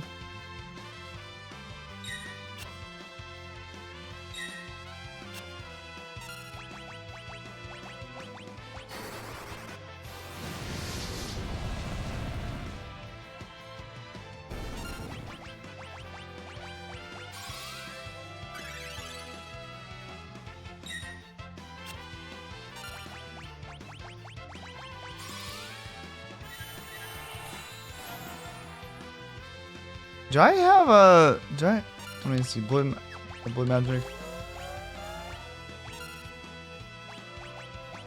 Kiraga.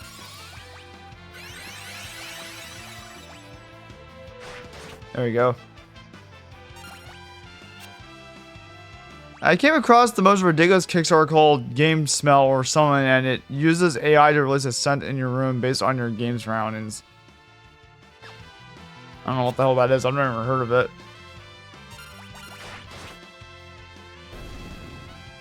Oh, thank you, Keisha, for the lurk. I appreciate it. Everyone who's lurking, thank you for the lurks. I appreciate it.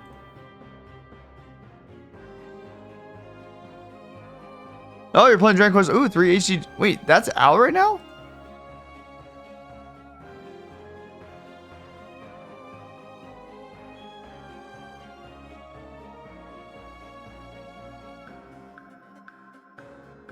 Is that out right now?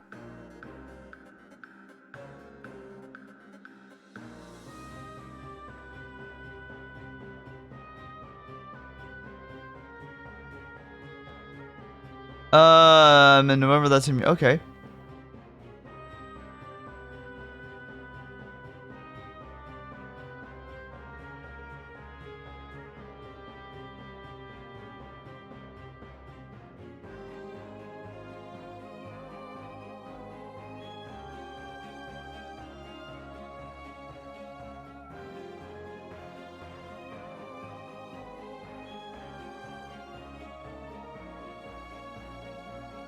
Oh, no report. Oh, it came out today. Okay, it came out today.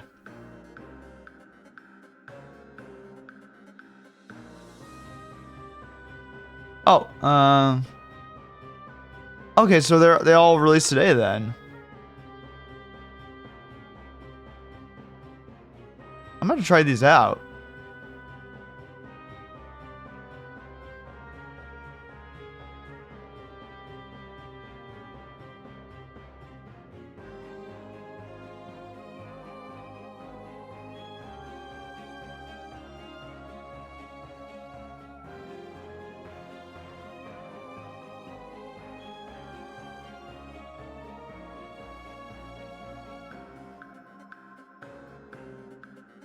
Okay, I might have to play this when I get the chance to. And I got about like a little bit more than an hour and a half to continue playing this. I think I'm gonna do a quick save just in case.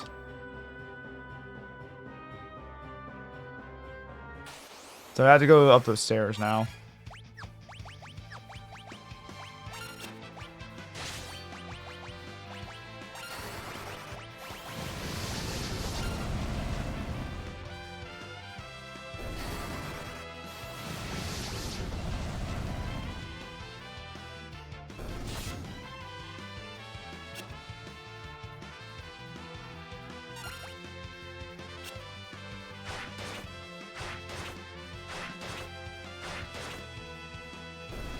Nice. Okay, here we go. Oh, yeah, we can't get that right now, so let's go up here.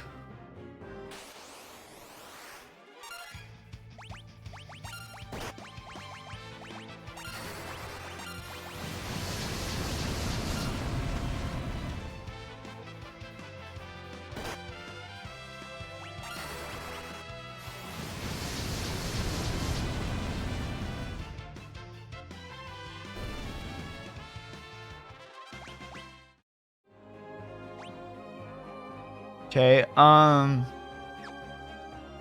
up here.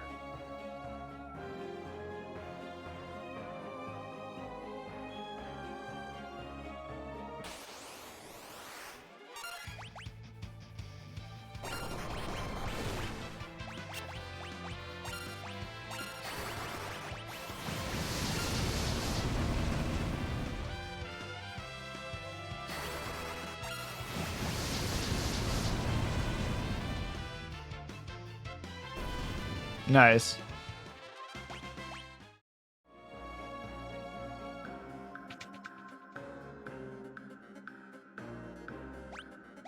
Quick save. I think there are gonna be monsters in here probably.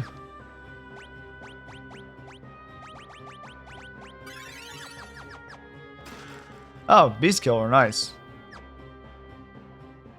But yeah, that does sound kind of ridiculous, Alderax. Like, I remember, yeah, they're always trying to, I don't think of things that would be like, oh, let's try doing this instead. It's like one of those ideas I'm like, this doesn't sound like a very productive or good idea. I don't know, that's my personal opinion.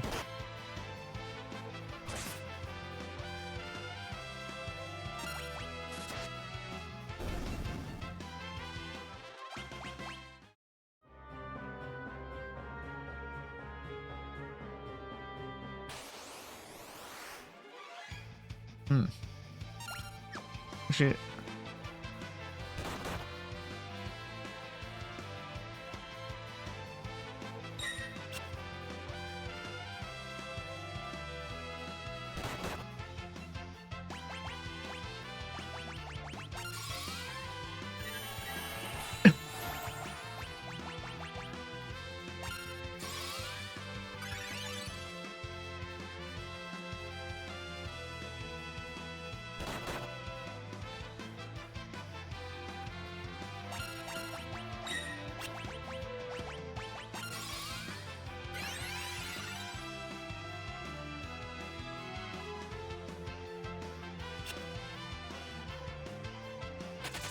there we go. Trying to get the hell away from this thing.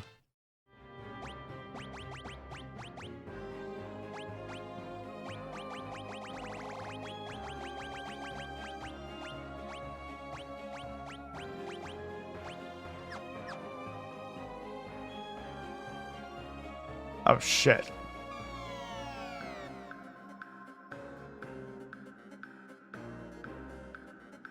Oh, that's how we do it, okay.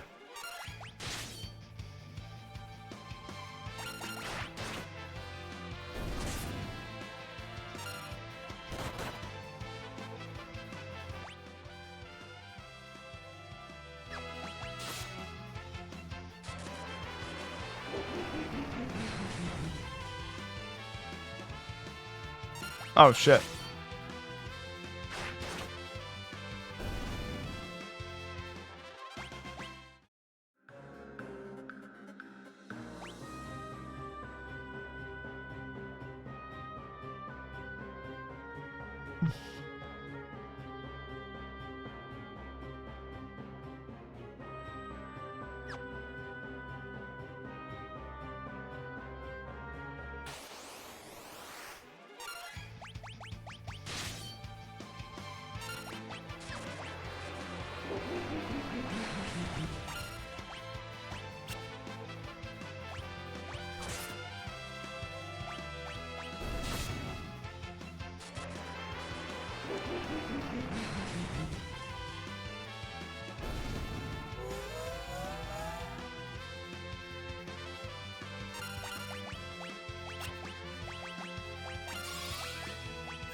Alright, here we go.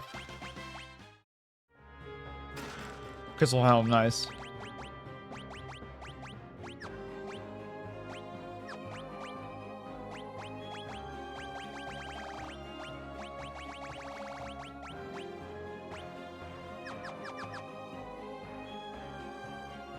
Let's go and go back and use a cottage. Oh crap.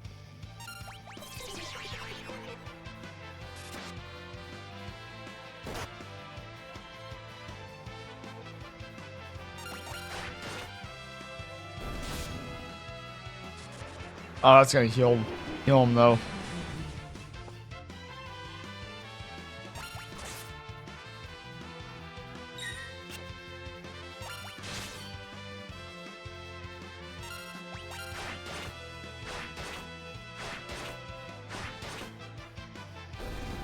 Nice.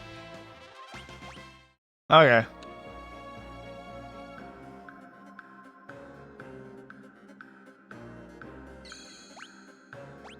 Let's do the cottage. I have a ton of these.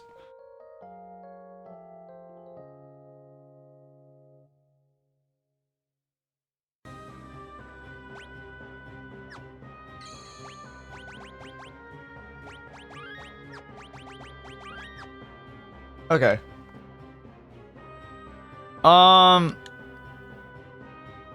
Okay, so wait, game smell. Like, is that from? I'm just curious. All drugs, you're still there. Is game smell from like? Is that from like most recent years, the past couple of years or something like that, or? Kind of curious about that.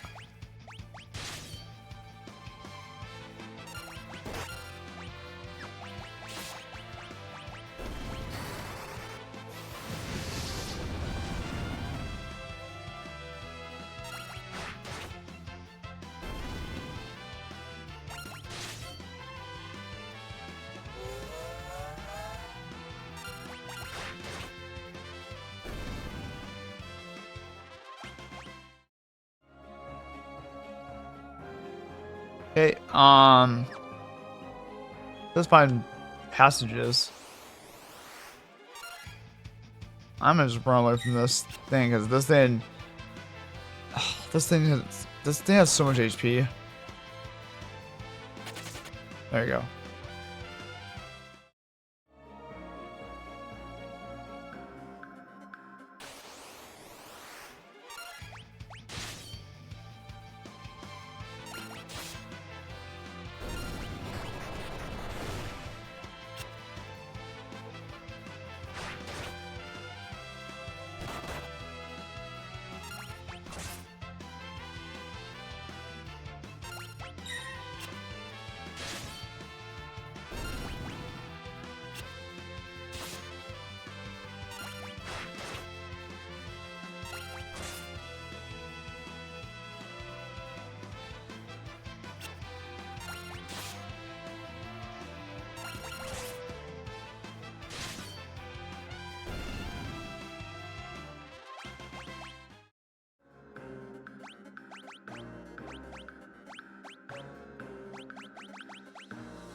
Abilities.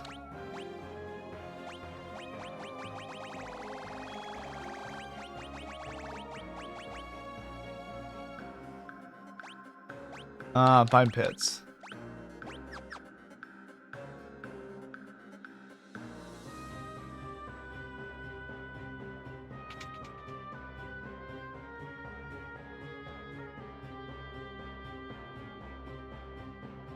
Okay.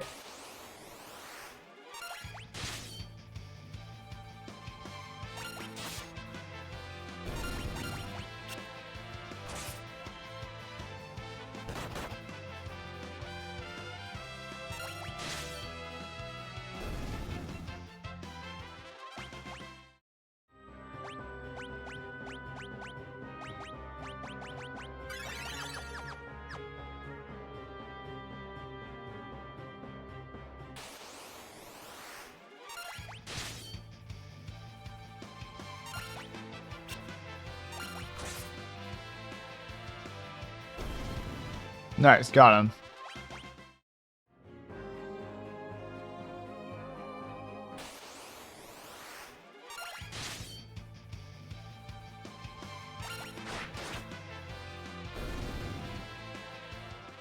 Sweet.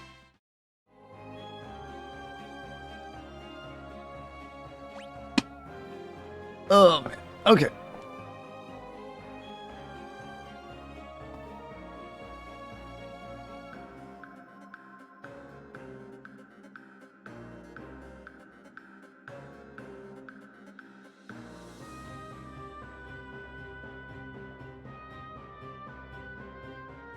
Give me one moment here. I'm just checking on someone.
Give me one moment here.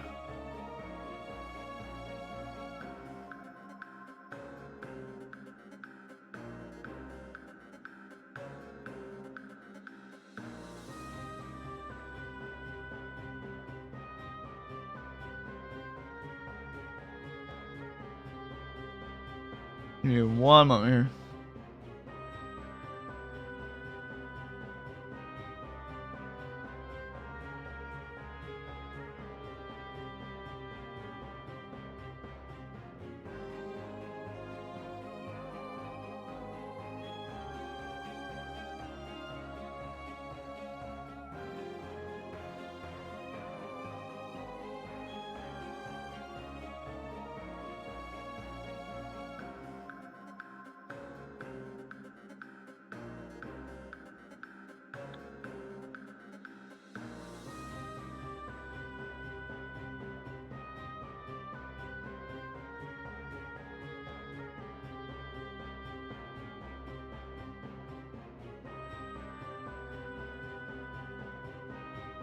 All right.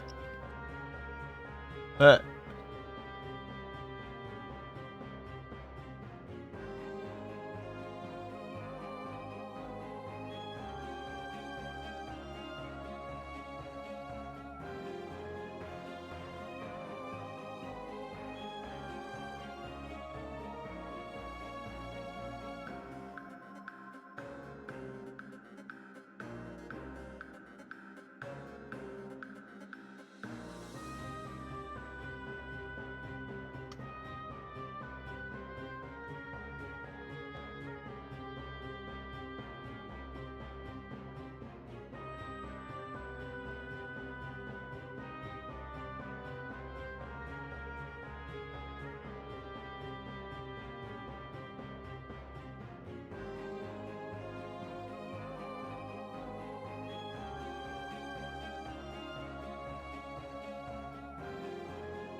Here we go. Quick save. Sorry, I was looking at something really quickly, so.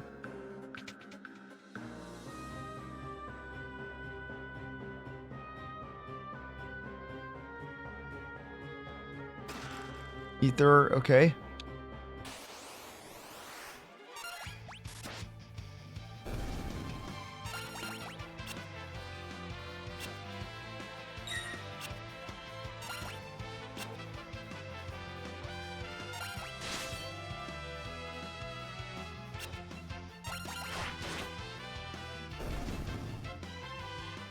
Nice. Okay.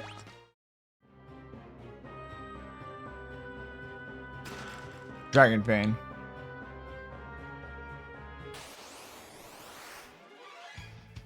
Alright, I'm not doing backside attacks. The hell with this shit.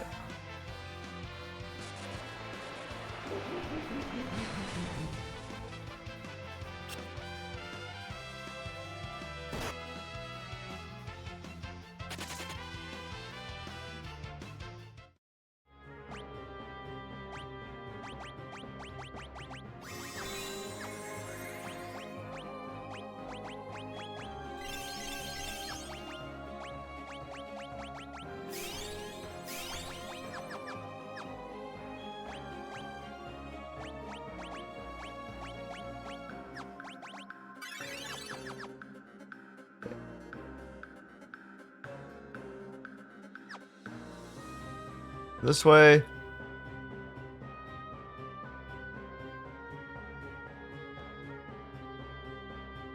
Okay, so it just goes there, okay.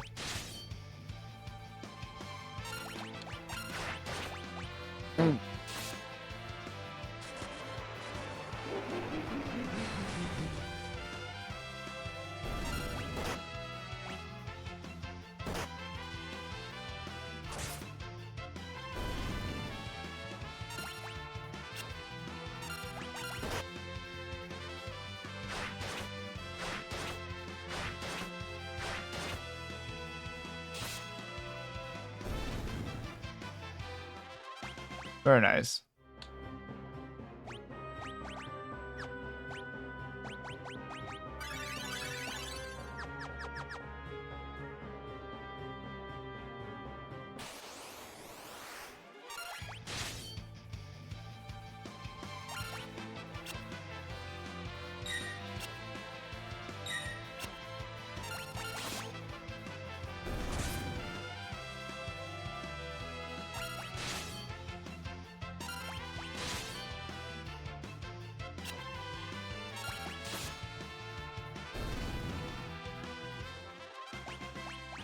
Oh, Kotetsu, nice.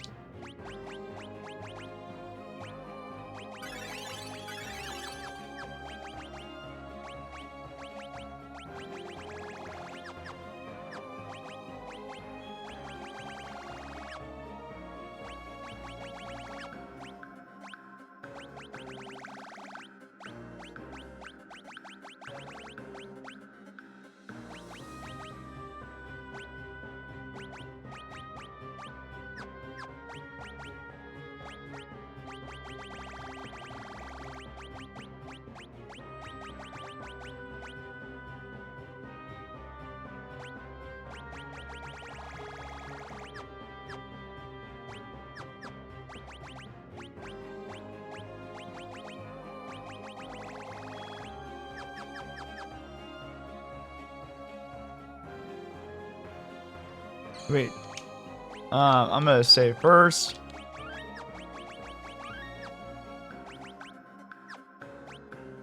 And another cottage.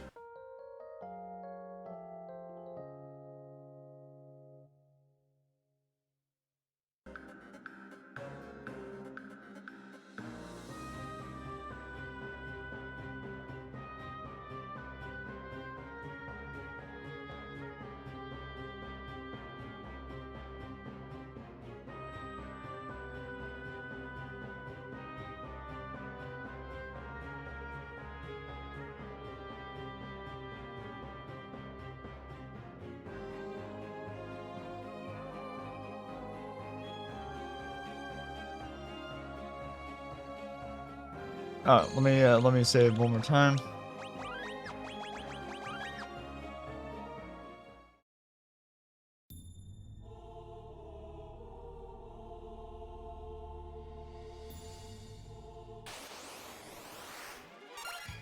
Let's just get out of here.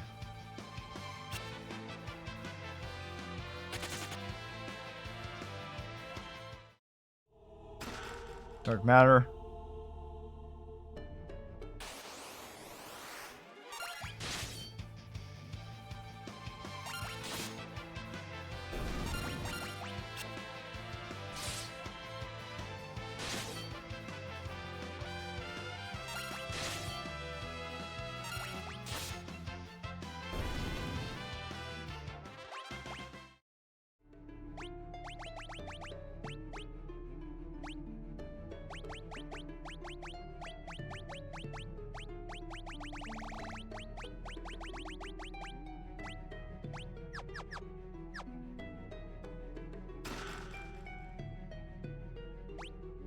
Alright.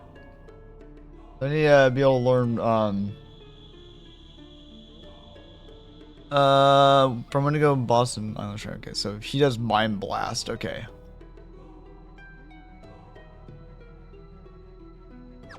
I need a ability of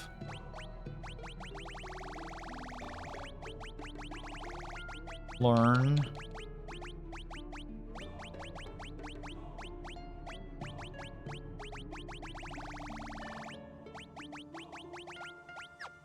Yep.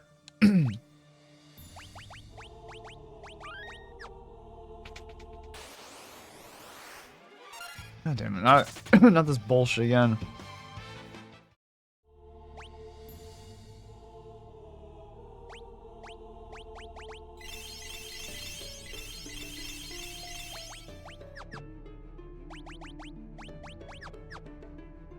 There we go.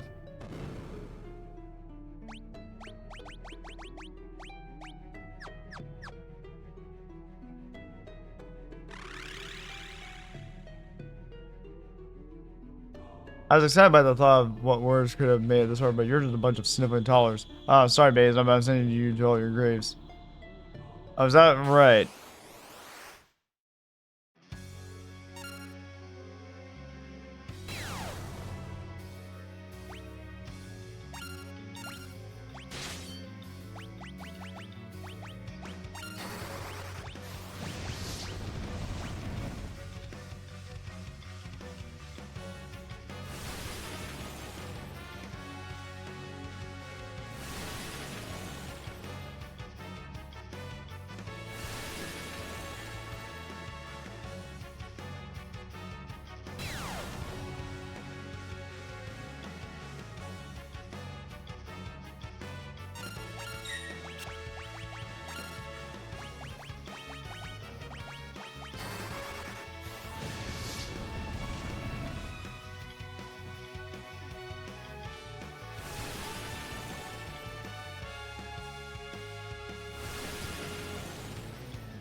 Where the hell is it? Mighty Guard.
Here we go.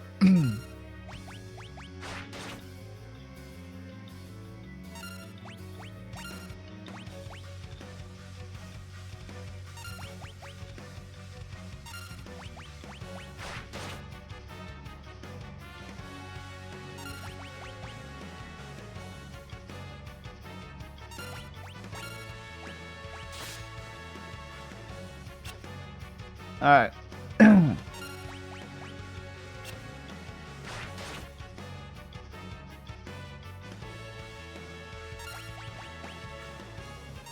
All right, here we go.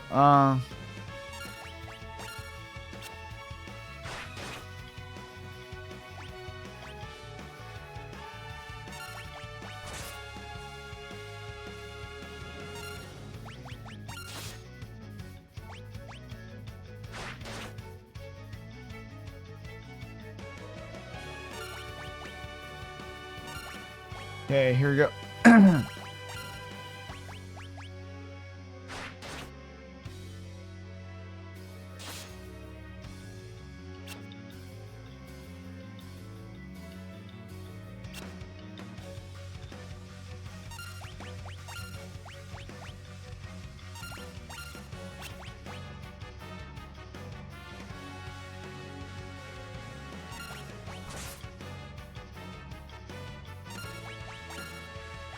Here we go. Okay.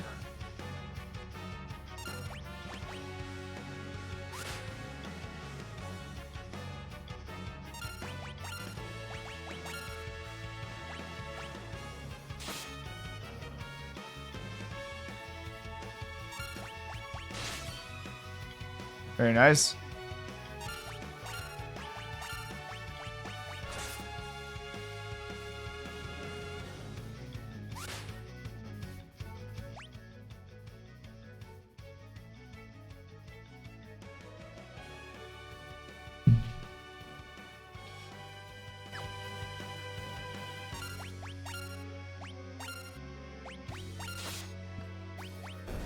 Nice, got him.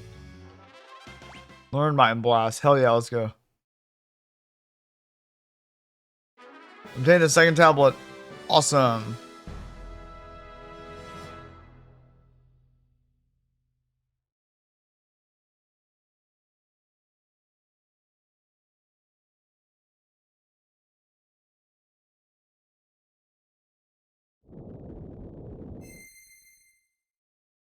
Gate to Fort Tower, resting place of the strongest white and black magic spells has opened. Nice. Somewhere on the tablet. Fort Tower where the strongest of magic lies. The two towers are not skilled.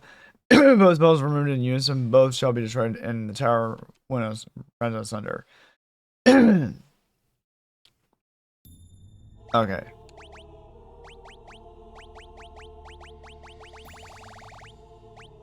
I only need one more. One more blue magic.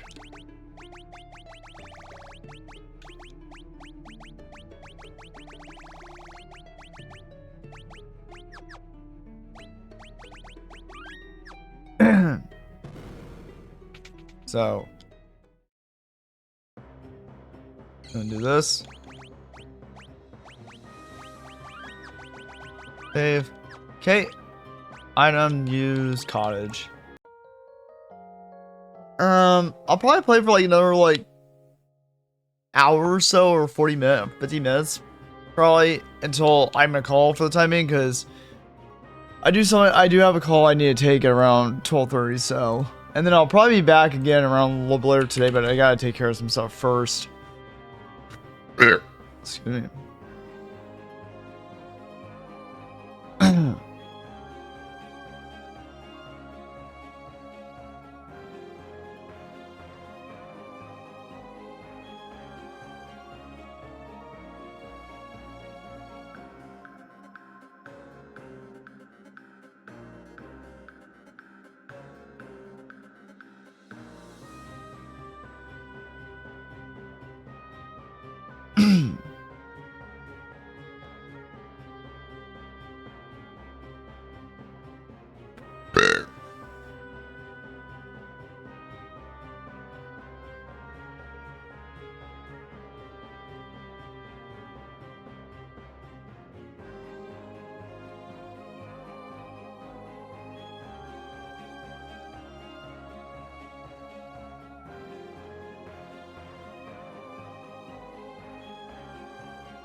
Okay.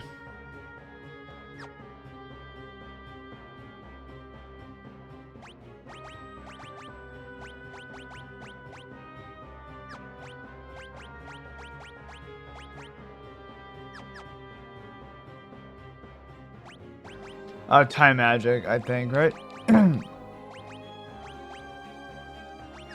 So yeah, someone needs to have time magic on them.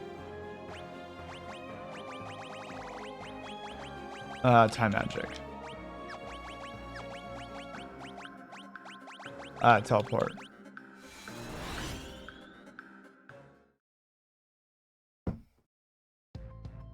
Okay, cool. So we can go ahead to Kuza's Chasm and get 3 more legendary weapons.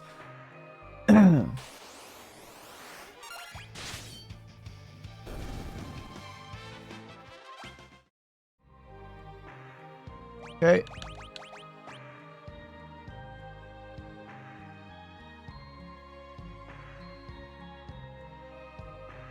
Okay. Yeah, we're just doing. I think the only thing we're doing now is doing optional stuff where we're getting the legendary weapons now, and then once we get the legendary weapons, then we're gonna go fight X Step. Then there are no other dungeons or anywhere else to go. Where's Kuza Castle again?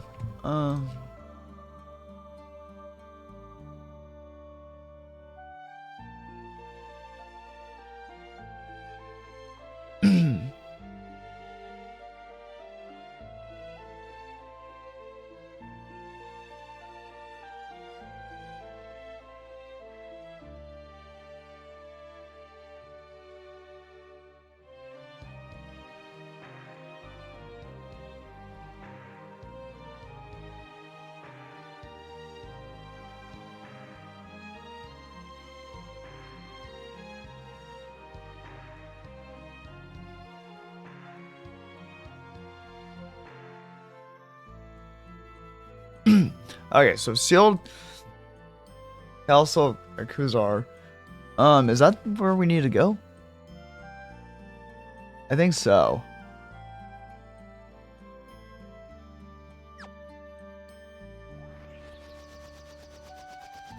So we're gonna go up this way. Then this is where I need to go.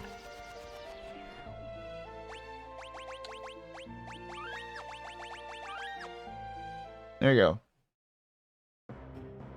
Yeah, Kuza Sealed Castle.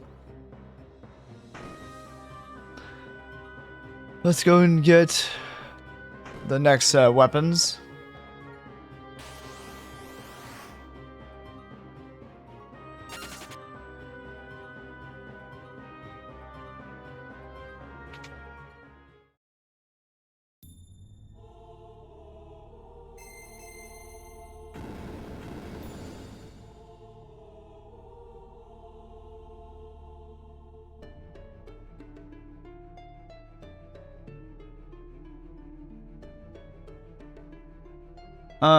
Okay.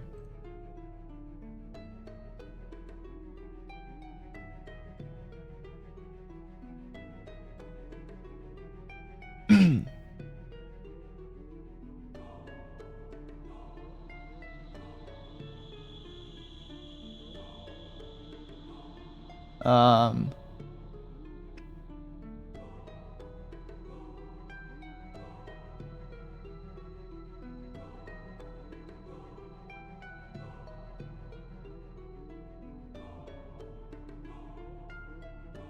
Let's see.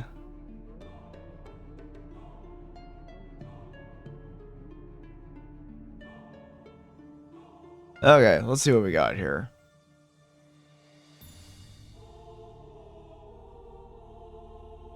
Yeah, break the seal.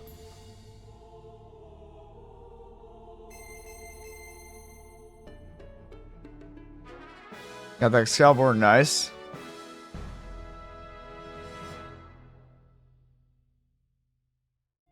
Um.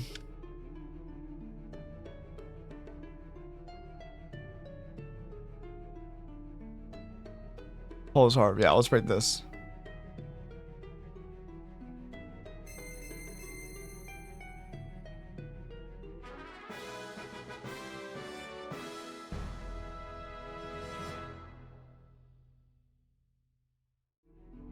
Okay.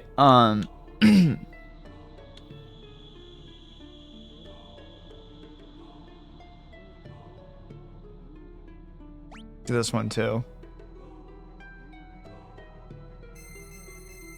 Alright, it's time to go to the next part.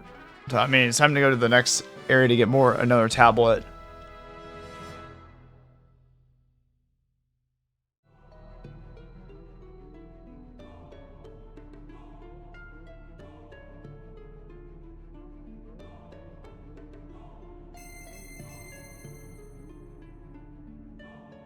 Yeah, so we're gonna go to 2 more areas in order to get more, to get more, to get more, to get more, get another tablet. So we're gonna go to the fort tower next.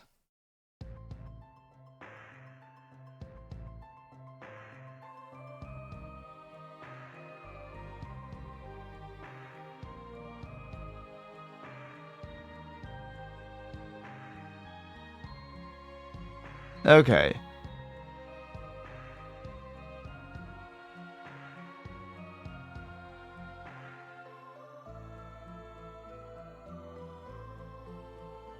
Um.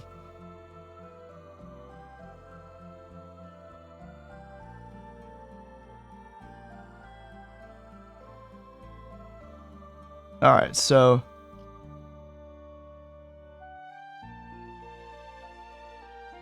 Okay, so we only got the fort tower.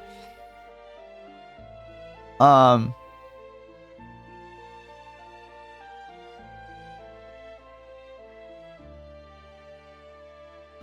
So we only got fort tower and Isotory Falls left.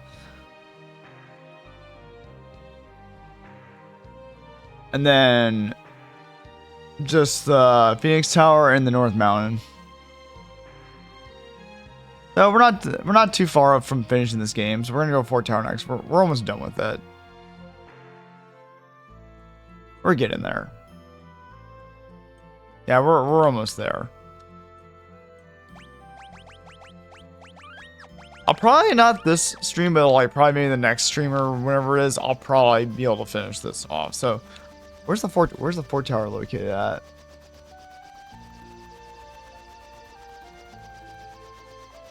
Oh, fort tower's down there. Okay. Yeah, so we gotta go to the fort tower over here.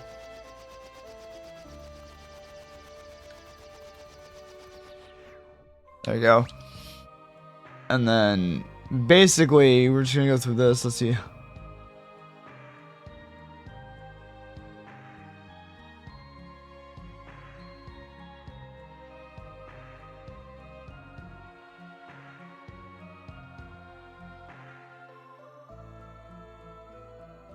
Alright.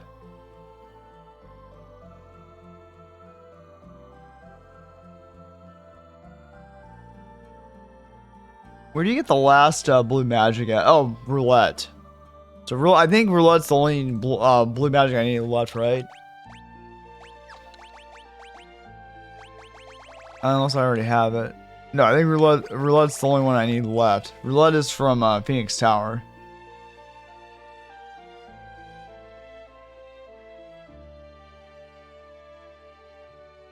So we're gonna go, yeah, so we're gonna do Fort Tower next.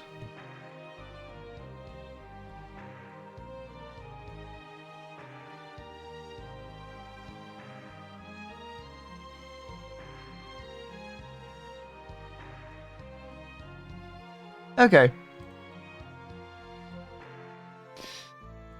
So yeah, we're gonna go ahead and enter Fort Tower now.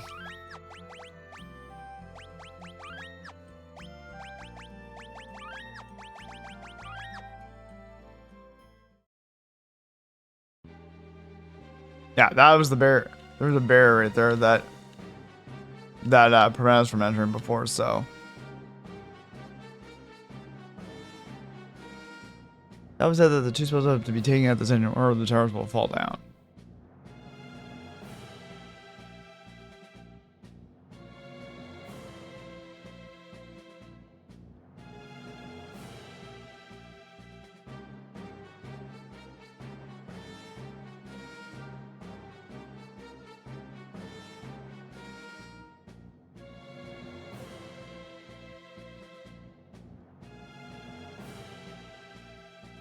Okay.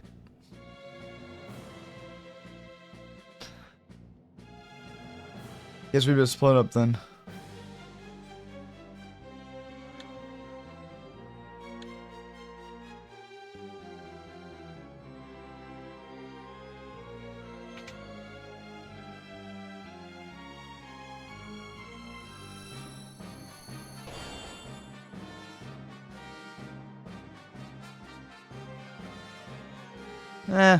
Also.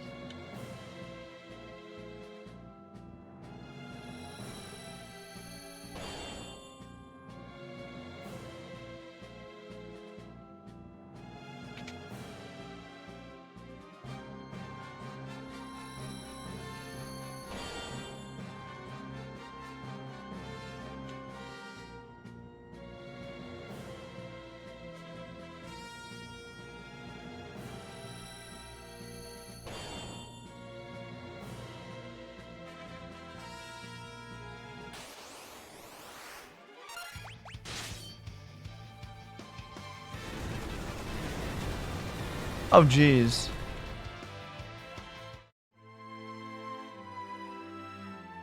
That was insane.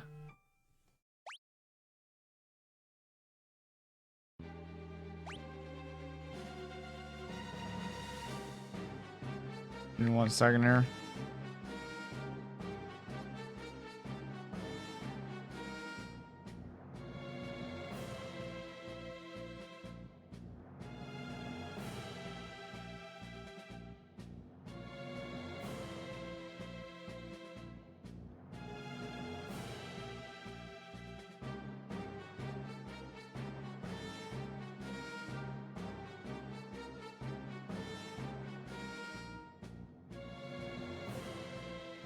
Okay.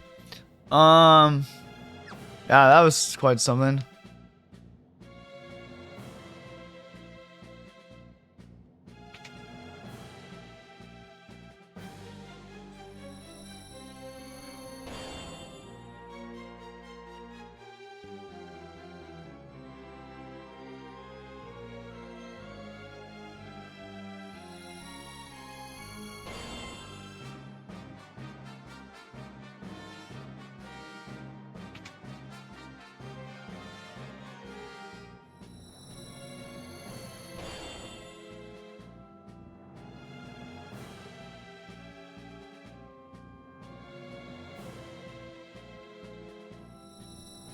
Okay.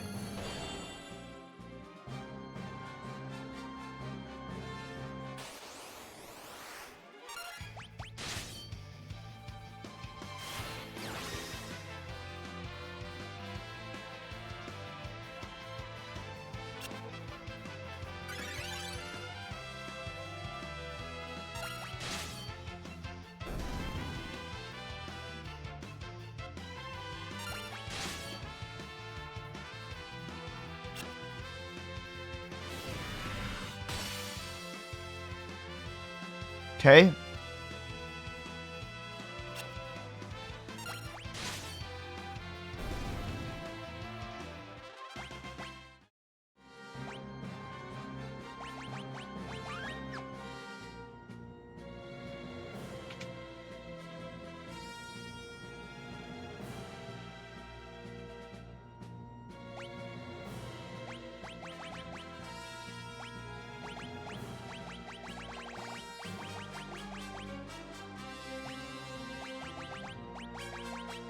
Okay, find passages. Nope.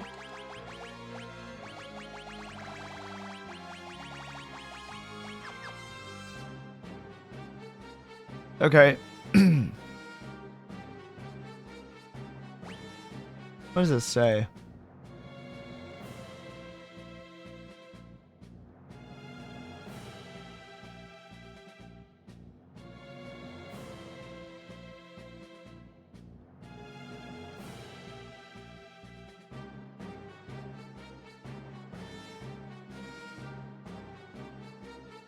Okay. Um.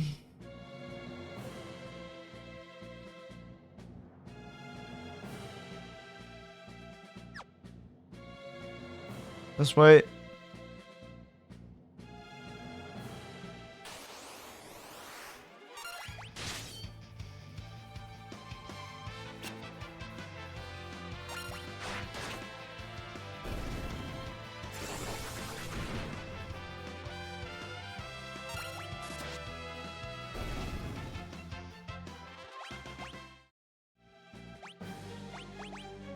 Okay.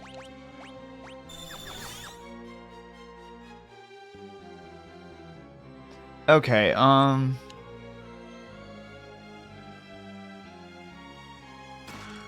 ether. Okay.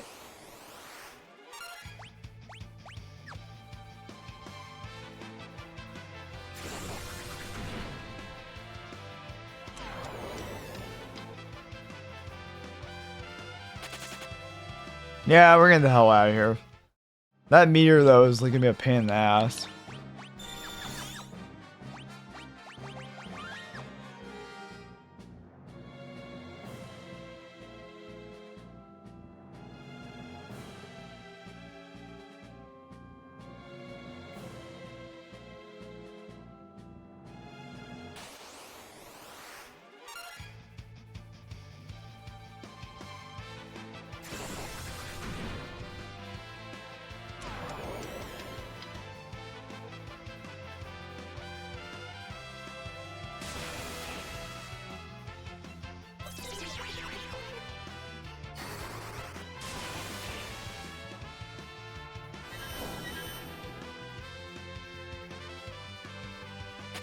Come on.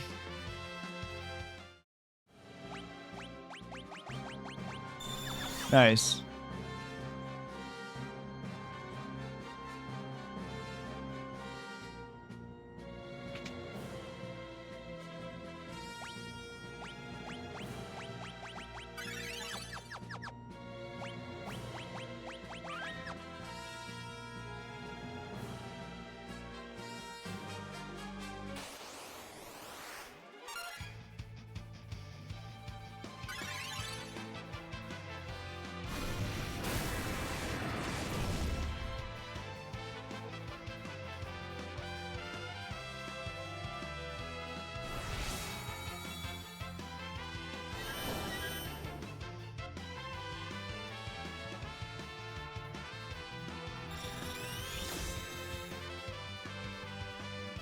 Okay.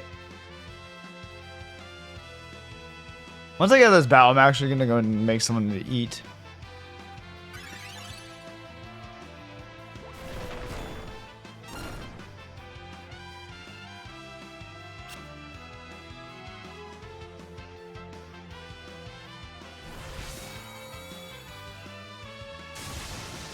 And I'm dead, aren't I? Yep. Luckily I quick saved. This is why I quick saved this shit.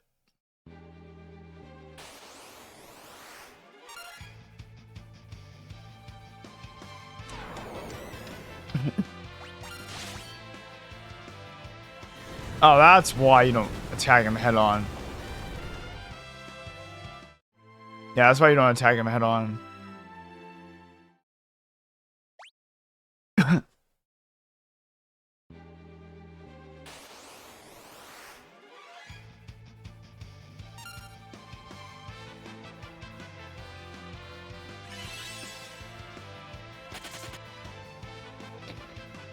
That's why I quick save a lot, because I don't want that shit to happen to me.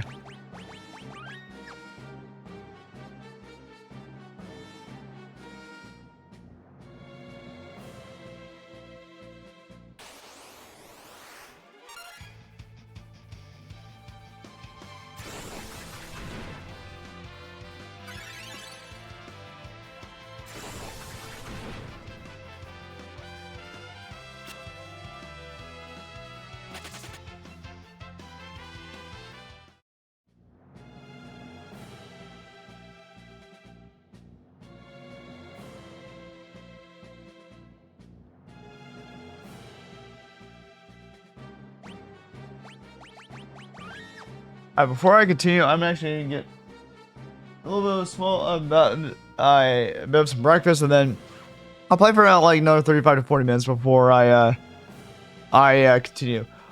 This might be the last place that we do before I have to head out, but we'll see. I'll be back in a bit though. I'm gonna make some breakfast really quick, so I'll be right back.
I'm back. Alright. I think what the plan is I am going to go ahead and just play for a little bit longer. Once I get to once I'm done with 4 towers and stuff like that, I think the plan is once I get to the next 8 points and stuff like that, I'm gonna probably call it there because it's already 11:50. And I want to make sure I'm ready for my thing later or so.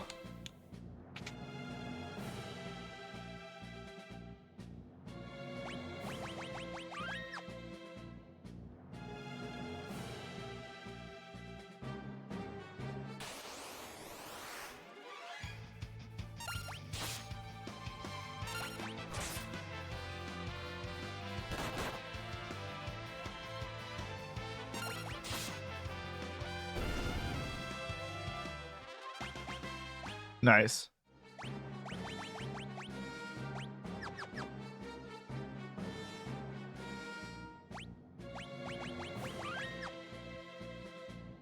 This way. And then high potion.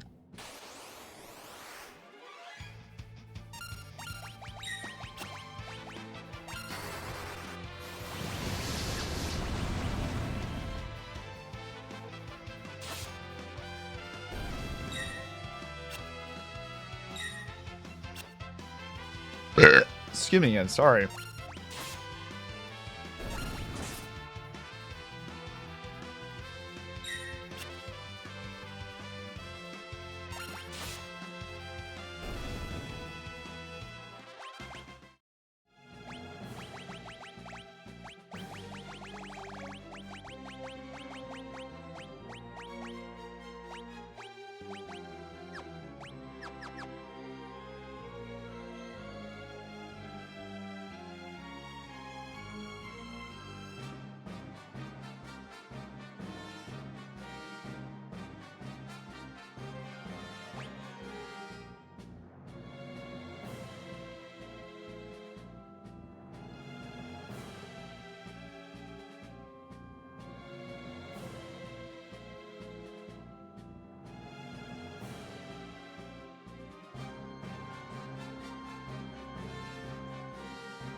Alright.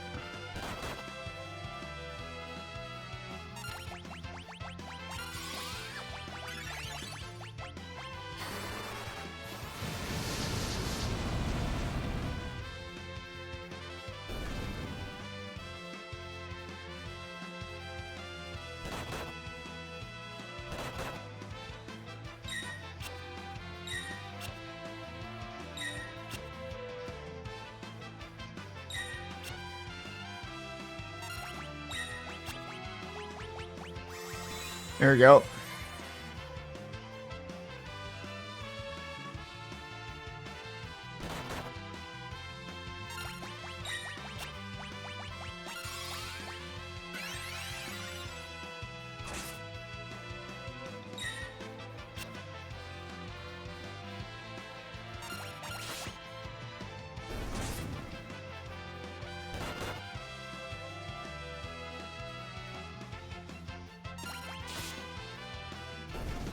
Nice.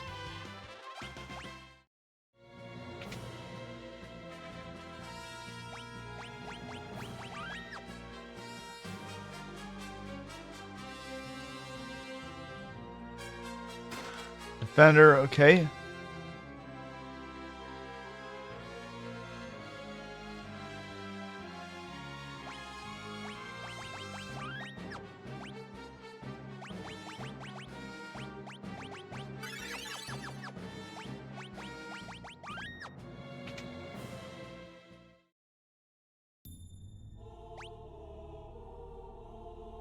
Okay.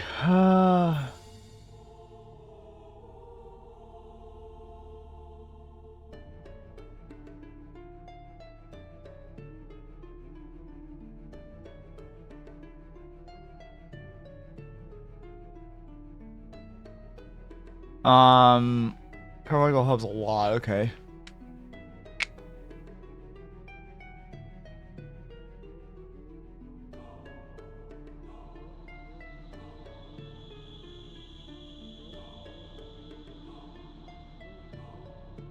Okay.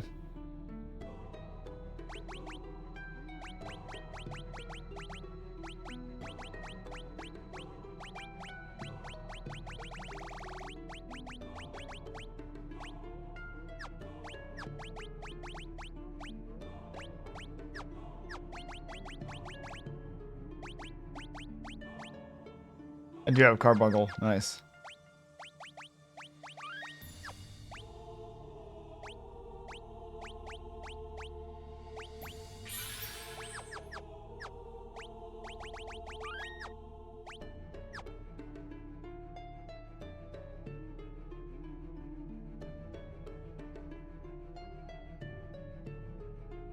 Take it right when I do. Got it.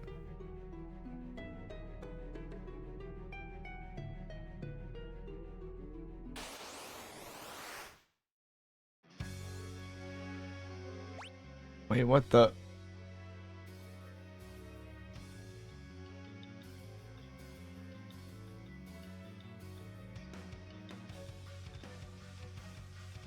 Okay.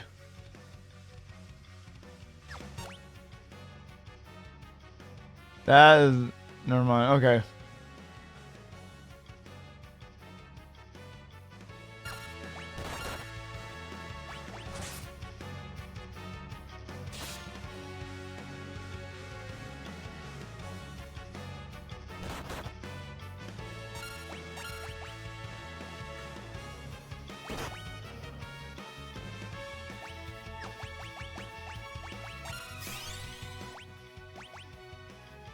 Okay. So they're taking on... So that got mixed up. Okay.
Okay.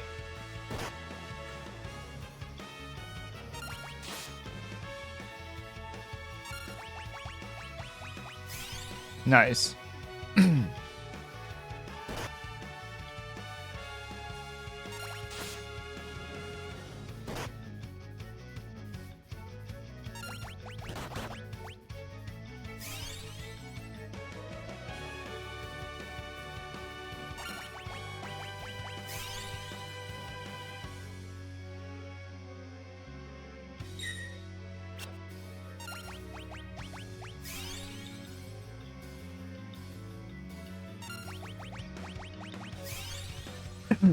There we go.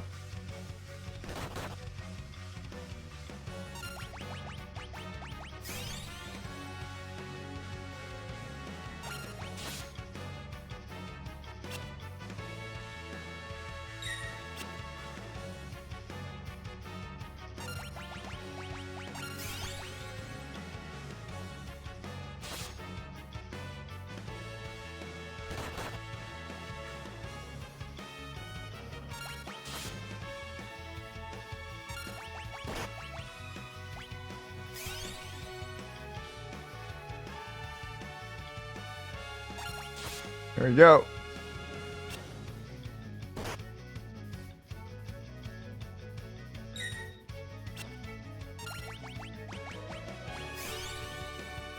There we go. Nice.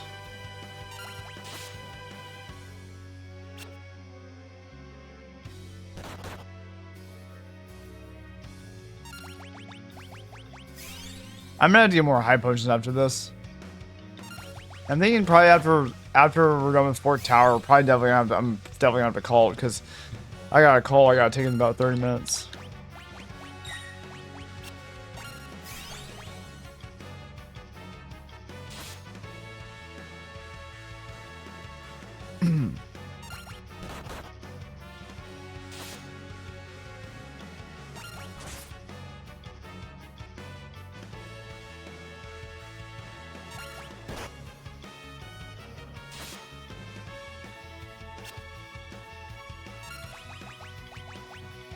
Should just made them monks or something like that.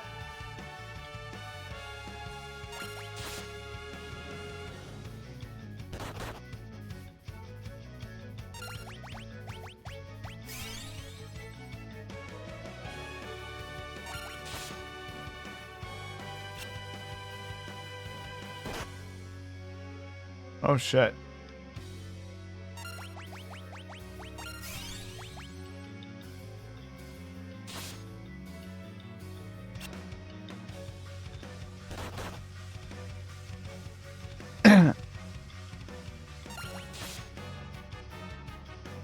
Power of holy magic. I think it's time you tasted its might. Oh no.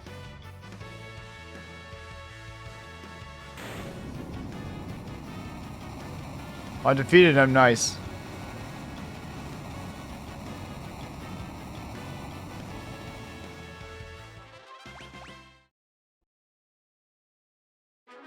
Get the white magic holy.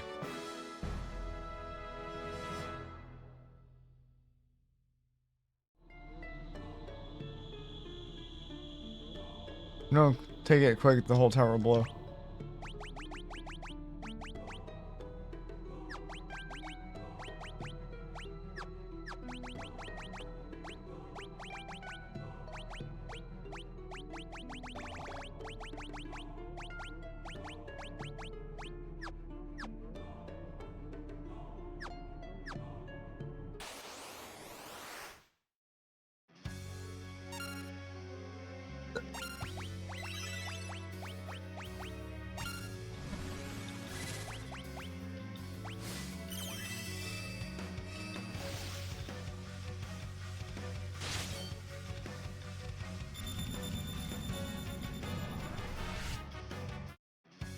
You piece of crap.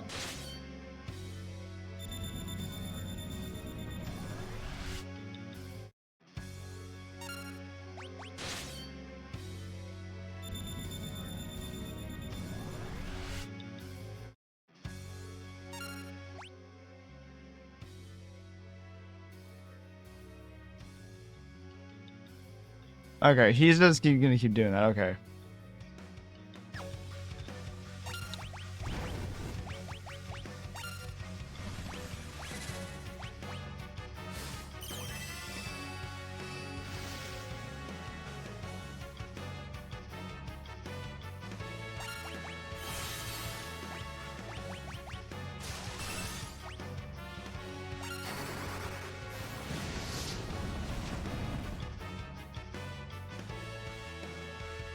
Like, I see what I have to do.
Here we go. Alright.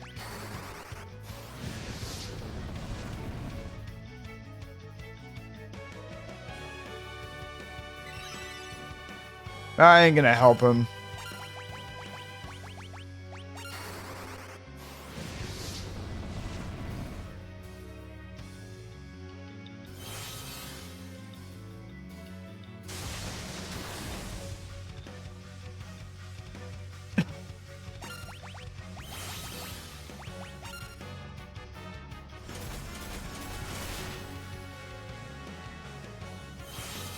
Ooh, yeah, you're gonna get hit with the flare, buddy.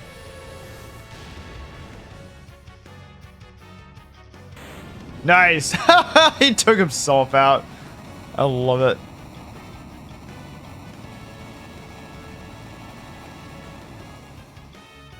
Very nice. Obtain the black magic flare.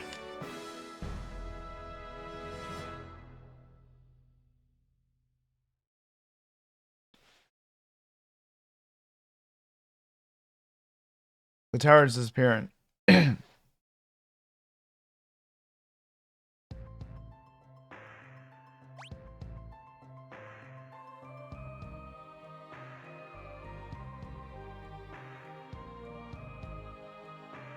I think right here is where we're gonna call it, because I need to get ready for a call I'm gonna be taking here pretty soon. So, we're gonna call it here, and then I'm gonna try to be back by it in a little while.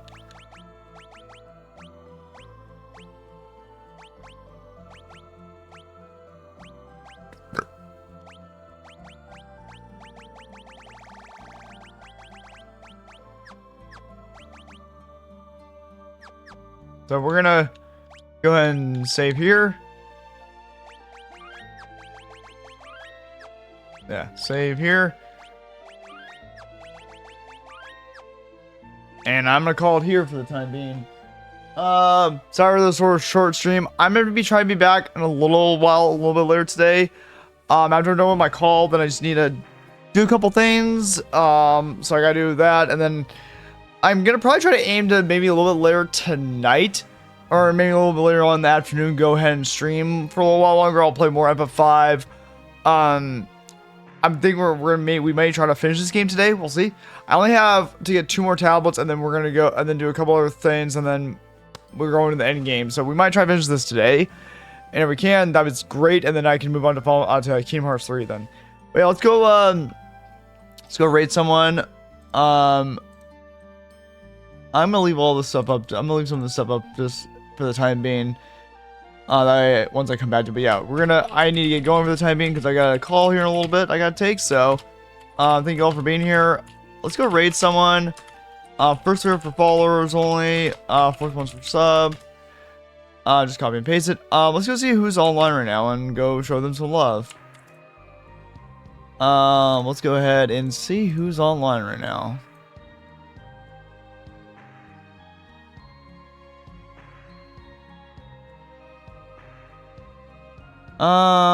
Everyone's playing the Dragon Quest game, which I don't want to get spoiled for. Let's see, who is, I may know one person. Possibly, Neon Genesis, that's possibly one person. There's someone who I have not rated before in a while.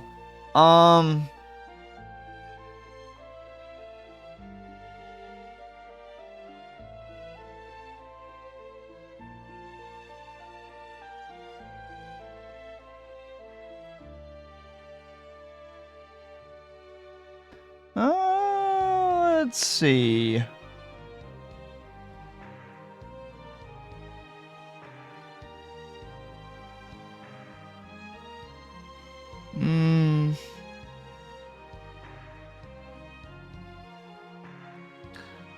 Let's see.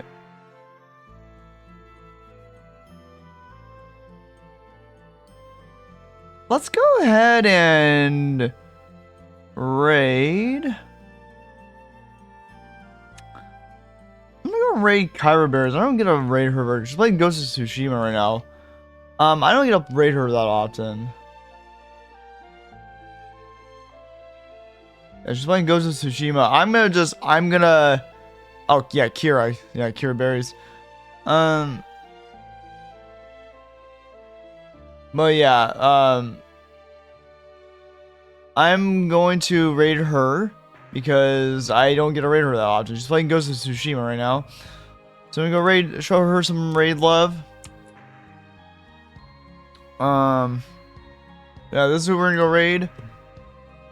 I think she's also one of the people who lives in a completely different time zone, so I don't get to raid her often. So we'll go raid her.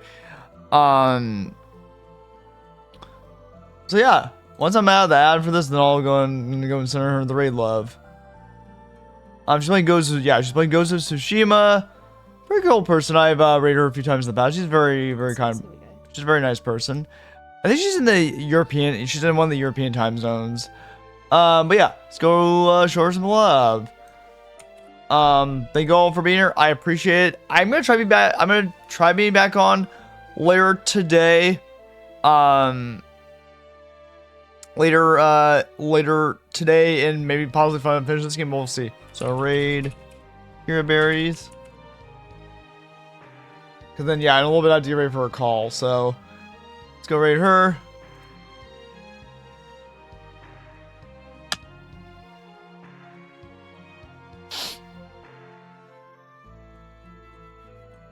Sorry that some of you can't hear me. Thank you all for being here. I appreciate it. I'll be back later today.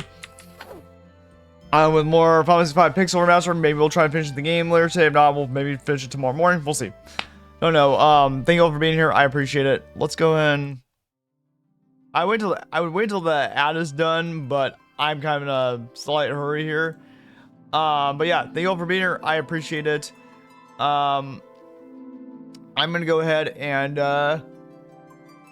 head out for the time being. Maybe I'll be back a little bit later today. We'll see if I have the time. If not, I'll see you all tomorrow morning with more FF5 Pixel Remaster, and we'll try to finish it. We're getting there.